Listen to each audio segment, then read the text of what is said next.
Chapter 1008. The banquet was held at GM Hotel. The 18th floor of the banquet hall was empty, and only the family members were there. Grandpa Tang was quite satisfied. At his age, he had everything he wanted, and his children and grandchildren had worked hard. Plus, Tang Yu's little wife was back. Everything was perfect. However, Pei Chi-Chi was also quite uncomfortable around Tang Yu. After all, they had been divorced before, and now they were together again. Moreover, she had to restrain herself when she saw Xiaoxin. Tang Yu knew that she was upset. He patted her and said in a low voice, "My mother is going to stay with Grandpa Tang for a few days. Shall we go too?" Chi-Chi wanted to have a child, and so did he, but they couldn't always bring her to the rose garden, at least not for the time being. He could only find an opportunity for her to take care of the child. Pei Chi-Chi said, "Oh." Tang Yu regretted it as soon as he said it, because Jinrong moved out to live alone, but sometimes he would appear at the old house for a day or two. The jealousy in his heart was so sour that he wanted to die, but no one cared about his little feelings. Pei Chi-Chi smiled and looked at Lin Jinrong. "Tang Yu, is that Lin Jinrong's girlfriend?" Tang Yu looked over lazily and saw Lin Jinrong standing side by side with a sweet-looking girl. Jinrong was dressed in white, and so was the girl. However, she was wearing a set of pink diamonds that embellished her simple elegance. One look and one could tell that she was from a prestigious family. Tang Yu looked at them and smiled. "I think my mother introduced her. She is the daughter of a relative of Zhao Yi's." Pei Chi-Chi didn't dare to ask more, because if Mr. Tang was happy, he would torture her at night. After greeting Grandpa Tang, they sat at the same table with Lin Yun and Zhao Yi. Tang Ziyuan was there too. Tang Ziyuan was getting along well with Grandpa Tang. However, the atmosphere was quite subtle on such an occasion with two sons-in-law. Pei Chi-Chi looked around. "Mom, where are Xiaoxin and Zhao Yan?" The nanny took him to the bathroom. "I'll go take a look." Lin Yun knew that Pei Chi-Chi wanted to have a child. She smiled and patted Pei Chi-Chi's hand. "Come with me." Pei Chi-Chi nodded and followed Lin Yun. The two chatted as they walked, and it seemed like they were in a good relationship. When they arrived at the washroom, they realized that the child wasn't there. Lin Yun shook her head. "Kids are naughty. They must be playing outside." As he spoke, he talked about some interesting things about the two little guys when they were young. Pei Chi-Chi listened with a smile and listened with great interest. In the end, he found the two little guys in the courtyard, accompanied by two nannies and bodyguards. The two little fellows were watching the fountain. The water splashed on their bodies. It was cold and very comfortable. "Naughty." Lin Yun stood there lovingly, waving at the babies. "Come here, your sister Chi-Chi is here." Pei Chi-Chi looked at Lin Yun with some sadness, but Lin Yun actually smiled back at her. Pei Chi-Chi sighed in her heart. Even Lin Yun knew how to joke. It seemed that she was right to be with Uncle Zhao. Xiaoxin and little Zhao Yan turned around. The two babies were dressed very beautifully today, especially Xiaoxin.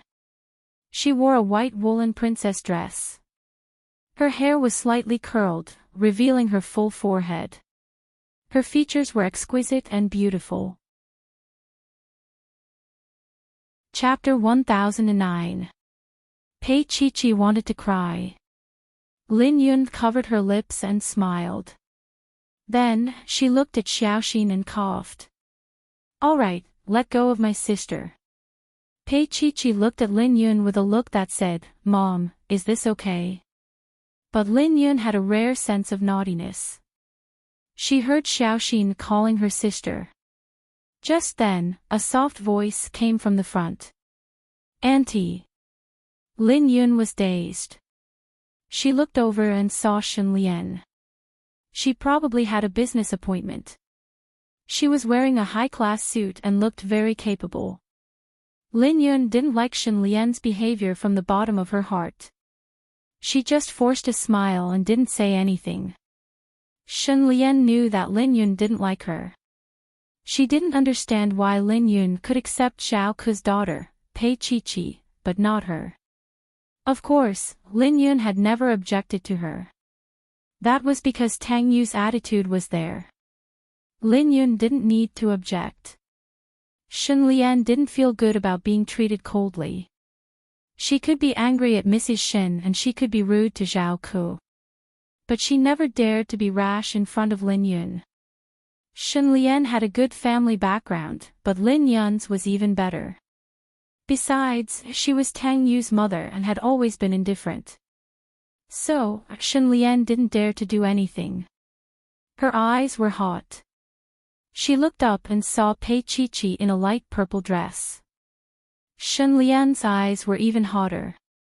That woman, why was she so beautiful? Why did she get all the love? Shen Lian pursed her lips and there was hatred in her eyes. She saw Pei Chi-Chi and Lin Yun's two children together. She saw the little guy put his face on Pei Chi-Chi's, very affectionate. She gritted her teeth and didn't want to see any more. "Auntie, I'm leaving." Lin Yun nodded her head and watched as Shen Lian left without looking back. When Pei Chi-Chi came over, she said in a low voice, "Be more careful in the future." Shen Lian is no longer the same as before. What Lin Yun didn't say was that even Shen Chongshan was willing to do it, let alone others. Pei Chi-Chi nodded and agreed. In the end, her mood didn't improve no matter what. To be on the safe side, he didn't go to the Lin mansion but went back to the rose garden. In the car, Tang Yu reached out and stroked her head. "Are you imagining things again?" Pei Chi-Chi did not make a sound. She only hugged his waist with her small hands and said in a small voice, "Tang Yu, I'm afraid that Xiaoxin will call me sister in the future." She admitted that she was a little impatient. "Actually, it doesn't matter what you're called." Tang Yu sat down and reached out to touch the disappointed little fellow in his arms. Lying in his arms, she pursed her lips and did not speak for a long time. Thus, Tang Yu knew that his little fellow was sad. He learned from his mother that he met Shen Lian in the hotel today. He knew that Chi-Chi would be even more afraid to approach Xiaoxin. How could he not know what she was thinking? She was actually not that happy. She missed Xiaoxin and could only find various reasons to see each other once every 10 days or half a month. He reached out and stroked her little head. He was somewhat compromised and even didn't want to interfere with Shen Chongshan's plan. He only wanted his Chi-Chi to be happy. "Chi-Chi, if you're willing, I can send you and Xiaoxin abroad." He stroked her little head. "I'll take over Boyi." Although he said that, Pei Chi-Chi knew that it was absolutely impossible. If he took over Boyi, it would mean that there was a malicious transfer of assets and Shen Lian could directly sue him. Chapter 10:10. She smiled faintly in his arms, then looked up at him and said, "Tang Yu, I haven't had enough of being a CEO." What a fool. She was obviously worried about him, but she had to pretend that she didn't care. He didn't say anything more, but there was tenderness in his eyes. He reached out to touch her little head and said, "Okay." But later, he strengthened the safety of Chi-Chi and Xiaoxin. He couldn't lose either of them. Time passed slowly like this. This winter was very long, very sweet. Pei Chi-Chi would take time to visit Pei Huan. After one winter, Pei Huan's belly was 6 months old. Maybe it was because Lao Can's kind was special, his belly was especially big. It was only 6 months, but Pei Huan had a hard time walking with her belly. Her feet were also swollen, so she didn't want to walk anymore. Xiaomei supported Pei Huan and complained to Pei Chi-Chi, "This child is too troublesome." She vomited for 4 months when she was pregnant. But the doctor said it was normal, but Pei Huan vomited out all the nutrients. Her legs were thin, and only her belly was left there, like a frog. The frog's biological father was still guarding outside. To be honest, Xiaomei admired Lao Can, who had been guarding outside for so many months without stopping. She occasionally talked about it, but Pei Huan didn't say anything. No one knew what she was thinking. After a long time, Lao Can became a scenery outside the villa, like a living fossil. Pei Chi looked out and said, "It's snowing. Why don't you ask him to come in?" It was more than 10 degrees below zero. When she came, she saw that Lao Can's nose was almost running out of cold, and he looked quite miserable. Pei Huan held her belly and said, "He can get in the car." Pei Chi handed her a cup of hot fruit tea to warm her body and said, "Are you really not going to forgive him?" Before, Pei Huan was like a little wolf dog around Lao Can, but now she was really heartless. As if she knew what Pei Chi was thinking, Pei Huan looked down and smiled. "Chi, there are some things that I can't walk out of. If we force ourselves to be together, I will still resent him in the future. It's better to be cruel now." Pei Chi sighed. "Pei Huan, you've really grown up." Pei Huan forced a smile. She had just recognized the cruelty of this world. There are some things and some people that you can't do whatever you want. Pei Chi didn't say anything more. She helped her to the sofa and sat down. She bent down and pinched Pei Huan's nose. "It's cold today. I'll make a hot pot. It's your favorite." "Chi, you don't have to be so nice to me." Pei Huan was a little touched. She pursed her lips. "You're so busy now. You don't have to cook for me every week." Pei Chi squatted down and hesitated for a moment before saying, "Pei Huan, I'm not doing this for myself." Pei Huan was stunned. The child is a chatterbox. Pei Chi placed her hand on Pei Huan's belly. "Old Ken has taken care of me for so long. Since he can't take care of his own child, I have to take care of it for him. Take it as me returning him a favor." Pei Huan bit her lip in dissatisfaction. "You're still speaking up for him." "Sort of." Pei Chi smiled. "He's been standing there for so long. Pei Huan, isn't this enough to show who he loves?" Pei Huan touched her belly. "He's just worried about the child." Chapter 10-11. He was by her side even when she was about to have a miscarriage. If she didn't have a child, Lao Ken would have left without hesitation. She knew it. She was sure. This was something that even Pei Chi couldn't deny. "Pei Huan, but you're pregnant. Isn't this the will of the heavens?" Pei Chi took out the fallacious reasoning that Tang Yu usually used to trick her and said in all seriousness. Pei Huan almost jumped out. "Pei Chi, when did you become so insincere?" Then, she murmured, "Let me tell you, I'm not that gullible." Pei Chi smiled. "You decide. I won't force you." She walked out, and Pei Huan looked at Lao Ken again. He was about 40 to 50 meters away from here, so she couldn't see him clearly. However, she could see that there was a thin layer of snow on the ground where he was standing, as well as the white roof of the car. His eyebrows and hair were all white. He looked like Santa Claus. Pei Huan touched her stomach with a bitter look. Her heart had never wavered, but she forced herself to harden her heart. Just like what she had told Pei Chi before, there were some things that could not be turned back once they were missed.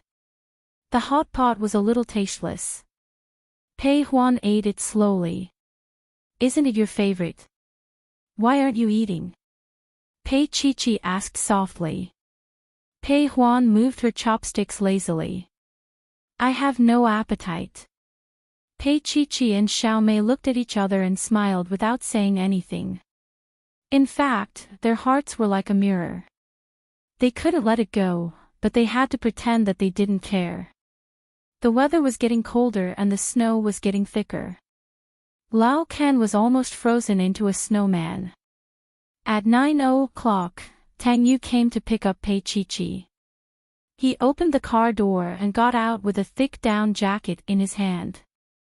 He put it on Pei Chi, buttoned it up from top to bottom, and hugged her to go out. When the car passed by Lao Kan, it stopped. The window was opened, and Pei Chi handed a thermos box to Lao Kansas. I secretly brought it out. Eat it and keep watch for a while. Pei Huan will definitely come out within an hour. Old Kan's eyebrows and hair were all white. Standing in the ice and snow, he was frozen like a popsicle.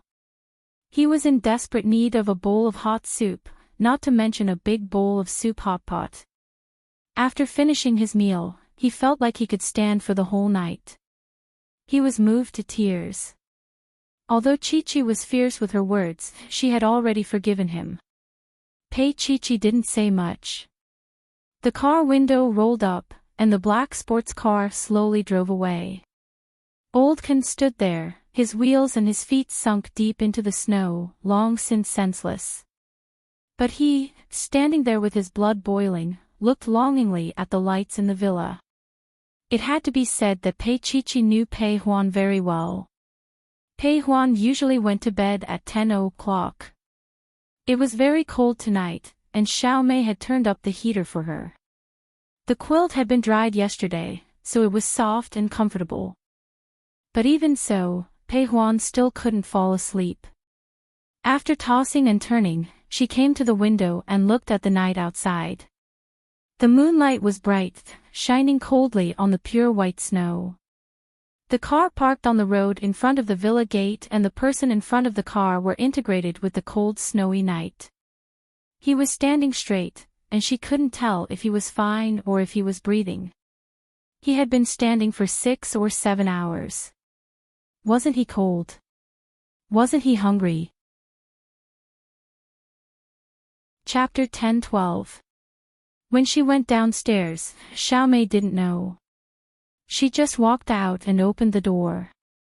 The wind whistled, and the umbrella was almost blown away. Pei Huan stood there and looked at Lao Kansas. He looked straight at her. In the dark night, there was a touch of eagerness in his black and white eyes, and his voice was a little trembling. Huan. Pei Huan pursed her lips and said coldly, "Come in and have something to eat." At this moment, Lao Kan felt what it was like to go from hell to heaven. His eyes moved to her belly, and his eyes became more eager. Pei Huan said softly, "Come in." She turned around and was about to leave. Lao Kan strode over and took the umbrella from her hand. He grinned and said, "It's not convenient for you to eat. I'll hold the umbrella to support you." Pei Huan broke away from his hand and just let him hold the umbrella. Even so, Lao Kan was also satisfied and followed Pei Huan happily. To his surprise, he could take a hot bath first. After the bath, the servants at home also heated up the food. There were no clothes for Lao Kan here. He only wore a bath towel with Xiong's fur on it, and ate there like a beast. Pei Huan also sat beside him, as if waiting for him to finish eating. He had to admit that it was a wonderful feeling. Lao Kan ate like a whirlwind. After eating, Pei Nan asked the little maid, "Mr. Kan's clothes are dry?" The little maid was a little surprised and twisted her hands. "I put them in the washing machine." Pei Huan couldn't let Lao Kan go out naked in the snow, so she finally gave in. "Let's sleep here for one night." Lao Kan was so happy that he almost jumped up. After a while, he calmed down and rubbed his big palms. "Then, let's sleep." Pei Huan looked at him coldly and ordered the little maid beside her. "Take him to the guest room." Lao Kan was a little disappointed, but it didn't matter. She cared about his life now, which meant that she was soft-hearted. When he was full of hope, Pei Huan just said softly, "Kan Mingzhu, don't get me wrong. It's just because you are the child's father, and I don't want the child to be born without a father. That's all. These words made Lao Can's heart turn cold, but he still thickened his skin and stayed. Late at night, the lights in the villa went out one by one, but the fire in Lao Can's heart could not be extinguished. He hadn't been near her for a full 5 months. He missed her, missed their child, and wanted to feel the movement of the child with his own hands. It must be magical. With this thought in mind, Old Can did as he was told. The tall and rough figure nimbly flipped to the second floor in the dark and found the room she usually slept in. The bedroom was dimly lit with a dim yellow nightlight, and it was hazy. Old Can closed the door and tiptoed to Pei Huan's bed. He lifted the quilt and lay down. He was afraid that she would wake up, so even though he was lying beside her, he was very stiff. It was late at night, and he did not touch her for a long time. After a long time, Old Can's fingers moved and gently touched her bulging belly. Inside was Can Mingzhu's child. A sense of pride arose in Lao Can's heart, as if he had wiped out countless enemies. Chapter 10:13. As a man, he actually leaned his head on Pei Huan's shoulder like a woman and said in a low voice, "Huan, let's make up, okay?" His voice was trembling and pleading. He knew that she was awake, and he could only say such shameless words in the middle of the night.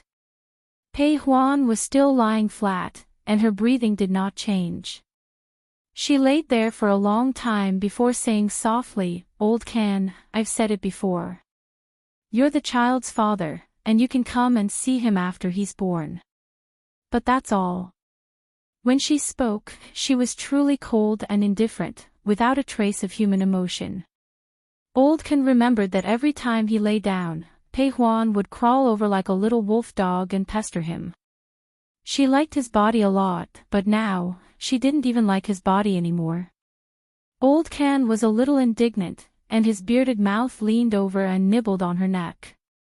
He held on to her arm but did not dare to hurt her. He just kissed her randomly like that. Pei Huan struggled twice, but to no avail. She did not dare to move because she could only walk now, and she did not want the baby to be hospitalized again. Slowly, she calmed down and stopped struggling. She said coldly, "Can Mingzhu, if you want a woman, you can buy one. Or perhaps, there are many women who are willing to throw themselves at you." Her words were harsh to the extreme, describing him as a cowherd. Old Can was also a proud man, so he sat up slowly and reached out to turn on the bedside lamp. The sudden bright light made Pei Huan shrink instinctively, and she turned her back to him and did not look at him. Old Can took a long time to suppress the fire in his heart. Looking at her trembling shoulders, he felt very upset.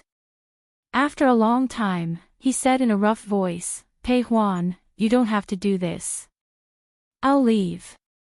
He got up dejectedly.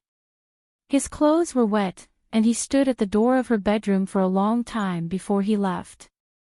Even though he knew that she would not ask him to stay, he could not help but look at her again. Pei Huan did not say anything, nor did she ask him to stay. In the end, Old Can still left. As soon as he pushed open the door, his clothes froze and his skin stung painfully. But no matter how painful it was, it couldn't compare to the pain in his heart. "Good job, Pei Huan." Her words were like a knife stabbing into his heart. But he also knew what she was thinking. She really didn't want to get back together with him. When a woman talks about a man like that, there is no hope. Old Can's heart was filled with sorrow. Step by step, he went to his car. He didn't turn on the heater and just sat there for the whole night.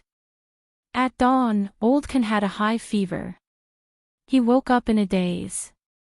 After sweating all over, he felt cold all over. He turned his head and looked in the direction of the villa. His eyes were a little cloudy. He glanced at it in a daze. Remembering that he still had a film to shoot in the morning, he started the car and left slowly. His head was getting hotter and hotter, and his vision was blurry. When he touched it, it was boiling hot sweat. Old Ken felt that he couldn't drive anymore. He quickly braked, but the car behind him crashed into him. With a screech, 4 or 5 cars crashed together, bang, bang, bang. It was like the sound of firecrackers during the New Year. It was very lively. Fortunately, the car was not fast, so there were no casualties. Chapter 10:14. In a daze, Old Ken called out, "Juan Juan," a few times. The medical staff found his cell phone in his pocket. "Sir, do you need to inform your family?" Old Ken struggled to open his eyes. His mouth was so dry that it was blistering. He shook his head and smiled. "I don't have any family." After a while, he said softly, "The money is in my wallet." After that, he passed out again. Old Ken was hospitalized and didn't appear in front of Pei Huan for half a month. She also stood by the window and watched him for half a month, but he still didn't come. Pei Huan turned around and lay down on the bed carefully, thinking that he probably wouldn't come again. It was good that she didn't have to be embarrassed, hesitate and struggle anymore. Soon, the Lunar New Year arrived. Pei Chi-Chi and Tang Yu went to Tang Ziyuan's Yanhui for 2 days. After the Lunar New Year's Eve, they stayed at Lin Yun's for a few days, which could be considered as fulfilling Pei Chi-Chi's longing for her daughter. When they returned to the Rose Garden, she was a little worried about Pei Huan, so she called Xiaomei. Pei Huan was fine, but said that Old Ken didn't come again. Xiaomei and Pei Chi-Chi probably thought the same. They thought that Old Ken had feelings for Pei Huan, so they told Pei Chi-Chi that they wanted her to spy on him. Pei Chi-Chi hung up the phone and looked back at Tang Yu. She pursed her lips and said, "Maybe something happened to Old Kansas." Tang Yu also nodded. "Let's call and ask." He was a man, so he could see that Old Ken cared about Pei Huan very much. Otherwise, he wouldn't have stayed with her for a few months, rain or shine. Pei Chi-Chi called Old Ken and found out that he was hospitalized. "I'll go and see." She sighed. "Even if it's not for Pei Huan, Old Ken used to be very good to me." Tang Yu drove her to the city's traditional Chinese medicine hospital. Old Ken was about to be discharged from the hospital, but he looked haggard. When Pei Chi-Chi arrived, he was leaning against the bed and smoking. He was surprised to see Pei Chi-Chi at the door. "Which bastard told you that I'm here?" He only said that he was hospitalized, but he didn't say that he was in this hospital. Pei Chi-Chi put down the things in her hands, looked around, and frowned. "Look at how you've been living alone. You probably haven't had a good meal since you were hospitalized." Seeing Lao Ken like this, her heart softened. She hurriedly cleaned up and placed the food she brought on the small table. Lao Ken ate with relish, but his speed became slower and slower. He asked softly, "You didn't tell her, did you? Let's talk after eating." Pei Chi-Chi's voice became gentler. Lao Ken quickly ate all the food in his bowl, then sat like a police dog, waiting for Pei Chi-Chi to speak. Pei Chi-Chi was speechless, but she still said, "Little May said that you haven't been on guard for many days. I'm worried." There was some disappointment in Lao Can's eyes. After a long time, he asked. She didn't ask. "Old Can, Pei Huan is not as willful as before," she said seriously. "If she forgave you easily, it is very likely that she will abandon you again." But she didn't. She didn't take revenge, which means that she really loved you, and she loves this child so much, so you still have hope.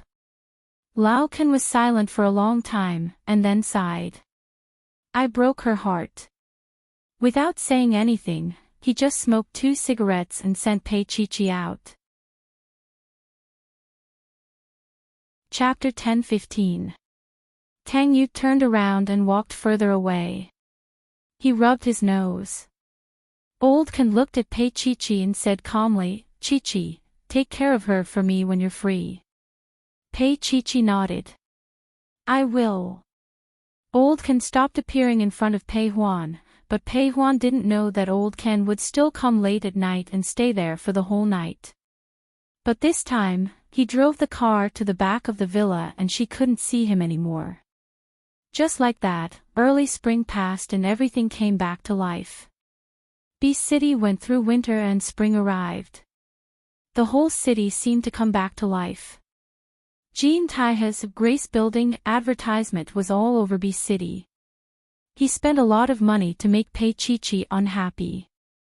Early in the morning, Pei Chi sat in Old Zhao's car and drove through the concrete city. Old Zhao was watching from the front. Then, he said with some dissatisfaction, "This advertising star that Jean Taiha found looks a little like our sir." Pei Chi didn't notice it at first, but looking at it now, she realized that it was true. She smiled and didn't say anything. But Old Zhao had something to say. He didn't like Shen Lian for a long time, so he gossiped with Pei Chi. "I heard that Shen Lian slept with that male star." Old Zhao's voice was disdainful. "She spent 10 million to have that male star wait on her for a night." Pei Chi laughed. "Uncle Zhao, how did you know about this?" Old Zhao said proudly, "My daughter is a fan of that male star." This news has spread among the fans. They even got a backup, saying that they want to protect their idol and not let a disabled person like Shen Lian ruin him. Pei Chi smiled. "That male star is quite a hypocrite. He slept with someone for money, but he still wants to clear his name and pretend to be the victim." Old Zhao nodded. "That's right. He's lying to a silly girl like my daughter." "Oh right, she's from President Qin's company. She's the one who was rumored to be with Heavenly Queen Yi a while ago." Hearing his words, Pei Chi remembered. Yi Liangqiu. I'm afraid this scandal was created by this little fresh meat himself. However, Yi Liangqiu must have her own reasons for not clarifying. Pei Chi was curious about Yi Liangqiu. Old Zhao muttered to himself again, "Speaking of which, Empress Yi is about the same age as Boss Pei.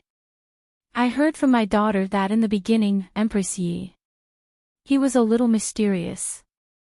I was also infiltrated by President Qin. Not many people knew about this. It seemed that King did not allow people to talk about it." Old Zhao was purely gossiping. Pei Chi was a little surprised. Yi Liangqiu looked quite cold. What's more, Qin Anlin did not hesitate to hide her. She could not imagine that there was a relationship between the two of them. Old Zhao spoke along the way until he finally sent Pei Chi to the office. Pei Chi had just walked in when little one followed her with a solemn expression. Pei Chi paused and watched as she closed the office door. Then, she frowned. "Is the test report for plot G55 out?" Little Wen nodded and lowered her voice. "It's out. The soil is full of pollutants." "Did Shen Lian get the report?" Pei Chi took it and asked casually as she looked at it. Little Wen smiled. "She got it. She should be like an ant on a hot pan now." Pei Chi's voice was light. "Of course. She invested tens of billions of yuan in plot G55 and that land. Now that she's facing the risk of being seized, of course she's anxious." Chapter 10:16. Pei Chi put down the document in her hand and smiled. "Let's just wait for her to dig her own grave." She paused and instructed Little One. "Don't provoke Boss Shen if you have nothing better to do. Otherwise, I can't bear the responsibility if she insists on blaming us for her own misfortune." Little One nodded. "Understood, Boss Pei." She felt very excited at work every day. She was happy to see Shen Lian's misfortune. In the past, she only thought that Boss Pei was smart and learned things quickly. However, Boss Pei, who was only 23 years old now, was more scheming and far-sighted. Little Wen's face was full of admiration. Pei Chi glanced at her. "You're as promising as Pei Huan now." Speaking of Pei Huan, Pei Chi remembered that Pei Huan was about to give birth in a month. She could not take care of her every day. She wanted to let her be hospitalized a week in advance and let little Mei take care of her. That would be safer. Pei Chi went to see Pei Huan in the afternoon and told her plans. Pei Huan also agreed to move in half a month. Tang Yu was on a business trip these few days. Pei Chi returned a little late, so old Zhao drove. When the car reached the rose garden, they saw a red sports car parked at the entrance. There was a woman in white beside the car. At first glance, it was a little strange. "It's Shen Lian." Old Zhao's voice was a little tense. What was this crazy woman doing here in the middle of the night? Pei Chi's eyes were a little cold. "Uncle Zhao, stop the car." Old Zhao was shocked. "Young mistress, this woman is crazy. You can't care about her. Look, she parked the car here. How can I get in?" Pei Chi smiled faintly and opened the car door. "I still have you. There are bodyguards behind. Don't be afraid of her." Old Zhao stopped the car and followed immediately. He could not let young mistress suffer. At the black carved door, Shen Lian was dressed in white. Her face was also pale. Those who did not know would think that she was attending a funeral. Pei Chi walked over and stood face to face with Shen Lian. Shen Lian's gaze landed on Pei Chi's little face. After a while, she sneered, "We haven't seen each other for so long. Pei Chi, you're still as annoying as ever. It's my honor to make you hate me." Pei Chi's lips curled up slightly. "What brings you here so late at night?" Her calm demeanor made Shen Lian even more annoyed. She narrowed her eyes and looked at Pei Chi. "You must be very proud of yourself now, right?" Pei Chi smiled faintly. "If I were the one who won that piece of land, then Mr. Shen would be in the same situation today. Think about it, how could I be complacent?"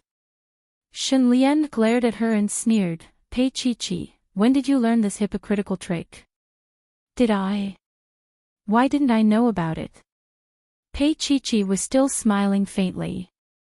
"Mr. Shen, it's not good to be at someone else's door so late at night. Please give way." Old Zhao also said, "Yes, this car has to go back. Miss Shen, you're in the way. Pei Chi, this road is public. It's not yours." Shen Lian was a little rascal. Besides, she had drunk a little, so she was even more unscrupulous. Pei Chi chuckled. "Unfortunately, this road also happens to be mine." Shen Lian was about to refute that it was Tang Yu's, but Pei Chi had already said, "It's under my name." She raised her voice. "Old Zhao. Mr. Shen refuses to leave. Call the security." Shen Lian sat in the car and rolled down the window. "Let's see who dares to drive me away." Chapter 10:17. Pei Chi looked at Lao Zhao. Lao Zhao understood, so he made the call. In less than 10 minutes, a large forklift drove over.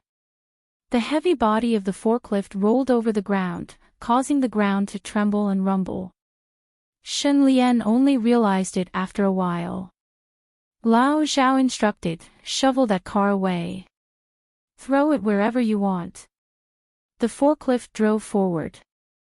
Shen Lian's eyes widened. She immediately started the car and backed off. What a joke. If it was shoveled down, her car would probably be scrapped. The expensive sports car backed off and the forklift drove forward until she reached the end of the road. Pei Chi got into the car again. "Lao Zhao, drive." Lao Zhao started the car again and looked at Pei Chi from the rearview mirror. Young mistress, aren't you angry? What's there to be angry about? Pei Chi smiled. She opened the window and looked at the boundless night outside. She smiled. She's just a frustrated drunkard. Lao Zhao was angry. She's just looking for trouble. She didn't expect young master to not be at home. Pei Chi looked at Shen Lian driving the car back to the entrance. She didn't want to leave. She smiled. Call a few reporters over. Lao Zhao was stunned. Then he smiled. That's a good move. She probably won't dare to stay here anymore. Outside the door, Shen Lian was holding a bottle of wine and crying at the entrance of the rose garden. The reporters took pictures of her. Shen Lian looked up. Her face was full of tears. She was also shocked. Don't take pictures. Don't take pictures. She waved her hands crazily to stop the cameras. But her voice was drowned. It sounded so hoarse in the night. The reporters were like man-eating ants, swallowing her up. She stumbled up and wanted to get into the car. But she was surrounded by the reporters and couldn't move an inch. Shen Lian held her hair and broke down. Go away, all of you. But the more she broke down, the happier the reporters were. President Shen, may I ask if you are unwilling to come here? The reporter asked a sharp question. Is a man who doesn't love you that important? Shen Lian glared at that person and said sternly, who said he doesn't love me? Who said he doesn't love me? She covered her head with her hands. Go away. Go away. Do you hear me? I'm the mistress of this place. Get lost, or I'll call the police. She looked very hysterical when she was drunk, and the reporters kept snapping away at her. Rose Garden's main residence. Pei Chi stood in the hall. Elder Zhao walked over. He's finally gone. It's been lively for a long time. It's time to end. Pei Chi smiled. Uncle Zhao, you should go to bed early. After Lao Zhao left, Pei Chi stood in front of the floor-to-ceiling window and looked at the endless night. Shen Lian, are you in pain? Does it hurt a lot? But Tang Xian's final moments were even more painful. She was your sister, how could you bear to hurt her like that? You knew what she would do, but you still did it. In your heart, are you so selfish that you don't even care about family? Pei Chi didn't want to be like Shen Lian. Although Shen Lian was hateful, she knew that she still had some kindness towards Shen Lian. However, Shen Lian was still unrepentant and went further and further away. Shen Lian's scandal in Rose Garden was exposed, and her image took a hit. The shareholders of Jean Taihe were suspicious and dissatisfied with such a superior.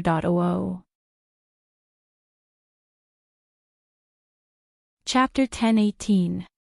Shen Lian's behavior was definitely not what a decision-maker should do. Although the shareholders didn't say it out loud, they had discussed it in private and wanted to replace Shen Lian. Shen Lian certainly understood that, but she couldn't change the current situation of Yuzhu Building. She went to countless departments, drank a few times, and gave out a lot of gifts, but no one dared to guarantee anything. Miss Shen, things are different now. This matter has been blown out of proportion, and now we're letting it go. In the future, if anyone doesn't think it through and becomes a keyboard warrior, I won't be able to keep my hat, not to mention your Yuzhu Building. Somewhere, he patted her on the shoulder. But since Miss Shen is so enthusiastic, I'll give you some advice. Shen Lian tilted her head. What is it? Zhang Chu smiled. Bring in foreign capital. The higher-ups have always been lenient with foreign capital. As long as we find a large foreign company and give up some shares, it won't be difficult to solve this problem. Isn't this equivalent to giving up? Shen Lian looked at Zhang Chu with some wariness. Zhang Chu said earnestly, how can this be considered as giving it up to others? Miss Shen, this is a cooperation. He saw that Shen Lian's expression was a little relaxed, and he coughed lightly. We're in a business, so we need to learn to be flexible, right? Shen Lian thought for a long time, and then said softly, Jean Taihao wants to control the shares. This may be a little difficult. Zhang Chu looked a little reluctant. If the name doesn't change, it will be very difficult to pass. He paused. There are a lot of floating people in B City, and the matter of Yuzhu building is so serious, but as long as the boss and the name are changed, it won't be so conspicuous, so, I don't agree. Shen Lian raised her head. I will never give up that building, even if it's there to rot. She wouldn't let Pei Chi see her as a joke. Zhang Chu looked at her and smiled warmly. Miss Shen, you can't say things like that. Let's think about it again, okay? Shen Lian's tone was a little stiff. There's no need to think about it. Zhang Chu laughed twice. Let's think about it again. Miss Shen, you can go against everything, but you can't go against money. These words touched Shen Lian's situation. After she endured for a month, the construction of Yuzhu building was completely stopped. The test results were not satisfactory. Many of the buildings that had been built had to be demolished and the pollution underground had to be dealt with before construction could start again. This was a huge and unpredictable budget. Under the condemnation of Jean Tai and the shareholders, Shen Lian contacted the French Newman Group under the arrangement of Director Zhang. Newman invested 30 billion in the construction of Admirable New Town, accounting for 51% of the total, and renamed Admirable to Elegant Residence. Even so, Jean Tai's shareholders were still very dissatisfied. They strongly blamed Shen Lian for the failure of her investment. Just this one incident had caused Jean Tai to lose more than 20 billion yuan. The shareholders want to remove her right of management very much. Shen Lian knows that they are reluctant to give up their dividends. As long as Elegant Building exists, their dividends will shrink at the end of the year. In the end, she had no choice but to sell 20% of her Jean Tai shares to Newman Company under the introduction of Director Zhang. Yuzhu Building was taken out of Jean Tai's capital system and became Shen Lian's private investment. But she didn't dare to let anyone know. Once it was known, her position in Jean Tai would be difficult to guarantee. Chapter 10:19. The only thing she couldn't wait to do now was to clear her name. A piece of land with a source of pollution took up 1/5 of the Elegant Building. They spent a lot of money to demolish and clean up the already built building. That piece of land was finally planned to be a green belt in the community. This was something that had never happened in B before. Because of her own personal interests, Shen Lian opposed it.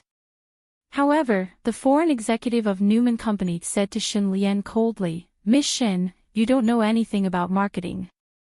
It's hard for me to imagine how someone like you can be a CEO. Shen Lian was so angry that she wanted to vomit blood. In the end, she had to compromise because the foreign company took up 51% of the land. However, it turned out that Newman Company was right. Newman Company's handling of the crisis was definitely not as crude as Shen Lian's, who only wanted to bribe the officials to cover up the problem. To solve the problem that buyers were most concerned about, the water pipes of the Elegant Building were all custom-made and thick. It was a 3-layer structure with a vacuum in the middle to ensure that even if there was pollution in the land, it wouldn't invade the pipes for 200 years. Newman Company also held a demonstration, which was met with unanimous praise. The problem was solved. Newman Company didn't let Shen Lian have an easy time either. She was required to be present at many events. Shen Lian felt that the cold foreign executive was interested in her and wanted to see her every day. Those days were a nightmare for Shen Lian. Every day when she dragged her leg home, the stump was in pain. However, a month later, the elegant building was reopened with a new attitude. Shen Lian was extremely satisfied. Looking at the land that was once closed because of pollution being paved with grass, planted with a large number of trees, and even birds resting on it, she felt that she was alive again. Because the surrounding subway line started construction at the same time, the price of the elegant building was 60,000 yuan per square meter, and the villa area was 100,000 yuan. The pre-sales were very popular. This had to be attributed to Newman Company's marketing. First, they threw out the problems of the elegant building in the past, and then released a large number of videos to prove that there was absolutely no problem living here, and the living environment was even better than other communities. On the official opening day, they first opened 10 high-rise buildings and 5 villas, and sold them in one day. Shen Lian could see how powerful the foreigner was. At the celebration party that night, she threw herself into the arms of the foreign man named Jack and successfully climbed into his bed. Jack took it all in, saying she was the most charming little thing in the East. Shen Lian was in the limelight for a while. In the rose garden, Pei Chi-Chi was lying on her bed, watching the news with a lazy expression on her face. Tang Yu came out of the bathroom wearing only a bathrobe. "What are you looking at?" He lifted the blanket and lay down beside her. He had just showered, and Pei Chi-Chi was a little greedy. She threw the phone at him and buried her face in his chest, her hands moving restlessly downwards. "I guess you're not wearing anything underneath." She nibbled on his heart, her voice muffled. Tang Yu took her phone but didn't look at it first. Instead, he patted her head and said, "Chi-Chi, this is a man's line." She hugged him and said softly, "But you didn't say it even once." Mr. Tang turned his head and looked at her. She was wrapped up like a lamb in her thick pajamas.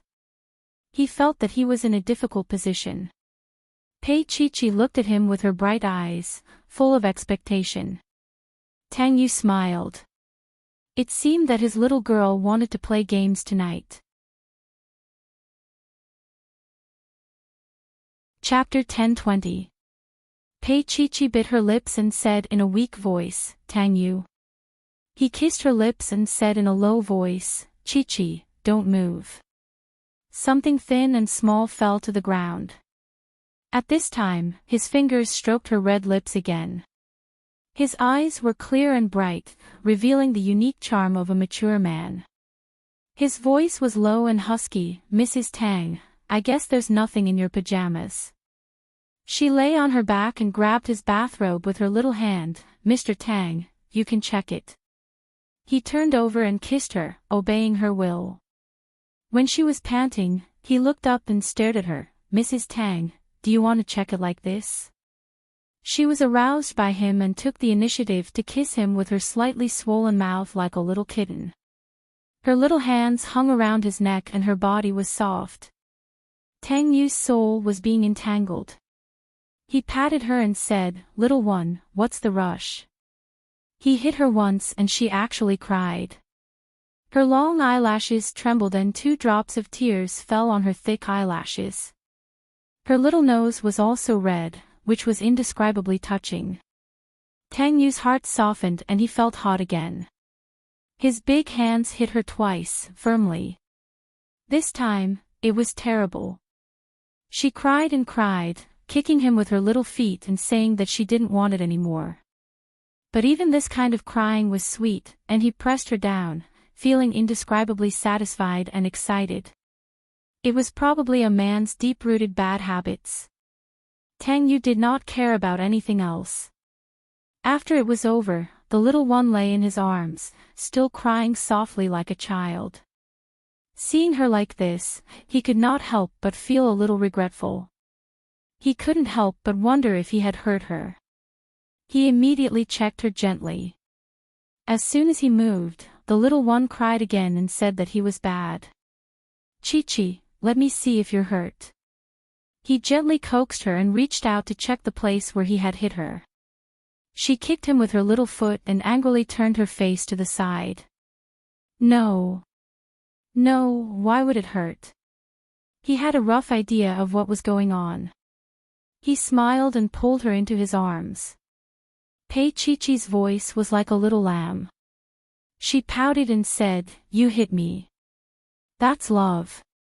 He admitted that he had been a little heavy-handed just now, but when he hit her, that feeling couldn't be stopped. It was as if she was addicted. Pei Chi-Chi glared at him. "You're shameless.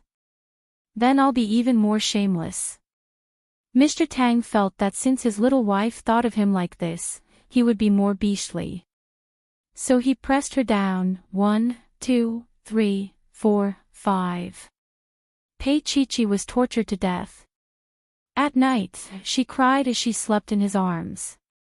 His thoughts were as gentle as the night. With one hand holding the little fellow in her arms and the other holding the phone, she finally had the mood to read the news. That page showed the news of Shen Lian. Shen Lian was interviewed at the scene of the elegant building. Tang Yu opened the elegant building and slid through the pictures of the scene. The small green park was called Qinyuan. It was named by Chi-Chi. That's right, France's Newman Company was Chi-Chi's doing. She had always wanted the G55, but Shen Lian also wanted it. It was no good to fight head-on. Even if they won, they would not get any benefits. Moreover, there was something wrong with the land, but it was not big. Chapter 10:21. The little Qin garden was prepared by her for Tang Axian. There was an abstract sculpture on it, which was based on Tang Axian, but Shen Lian had never seen it. It was a theme park with Tang Axian as the center, which was the only thing Pei Chi-Chi could do for Tang Axian. She bought a villa for Shen Zhongshan and Mrs. Shen there for retirement, and the location was the best. She set up Shen Lian in every way, but she never attacked Shen Lian personally. Elegant Building and Newman Group took great advantage, but didn't it also save Shen Lian? Chi-Chi could have waited a little longer, waiting for Shen Lian to fall into a worse situation, but she still gave Shen Lian a way out. Tang Yu's heart was soft and proud at the same time. He was not the one who taught Chi-Chi these things, but she had learned them all by herself. He thought that she always complained that she didn't want to do business, and always said that she wanted to return Boyi to him. He could take over Boyi, but Jin Taihe was chosen by Shen Zhongshan to be his successor. Newman Group got 20% of Jin Taihe's shares, and soon Shen Lian would be removed from the position of the first shareholder. This was just around the corner. He turned his head and kissed the little fellow in his arms. His voice was a little hoarse. "Chi-Chi, Tang Yu, I know you love me," she whispered in his arms. Tang Yu was stunned for a moment, and then he chuckled. Yes, he loved her. Deep love. At the summit in B City, Shen Lian and Pei Chi-Chi met again. Shen Lian's face was full of pride. She looked at Pei Chi-Chi and sneered, "Pei Chi-Chi, you didn't expect it, did you? Elegant Building can sell so well." "Yes, I didn't expect it," Pei Chi-Chi said lightly, "then congratulations, Miss Shen." Xiao Wen, who was beside Pei Chi-Chi, couldn't help but say, "It seems that half of the ownership of the elegant villa is already in the hands of French Newman Company, right?" Shen Lian's expression didn't change. She smiled gently. "Even so, Elegant Villa is still a success. This development project is also profitable. As long as President Shen is happy." Pei Chi-Chi smiled. Shen Lian snorted, and the two of them walked past each other. The new assistant by Shen Lian's side was the same as Shen Lian. She was good at flattery. She snorted as she walked, "President Shen, they are just bluffing. Who doesn't say that Mr. Shen has good foresight in investing in the G55 plot?" Shen Lian sneered, "Let her be proud for a few days. I want the sales of Elegant Building to give her a hard slap in the face." "Exactly."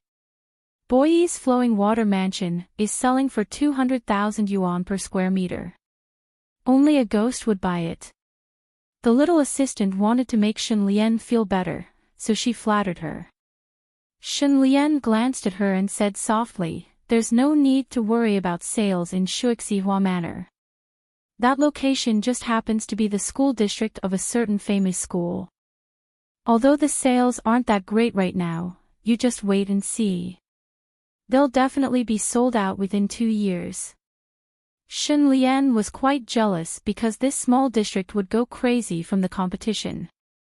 Pei Chi was no longer someone she could look down on. However, Shen Lian didn't expect that there would be something that she couldn't look down on later. She was deeply shocked.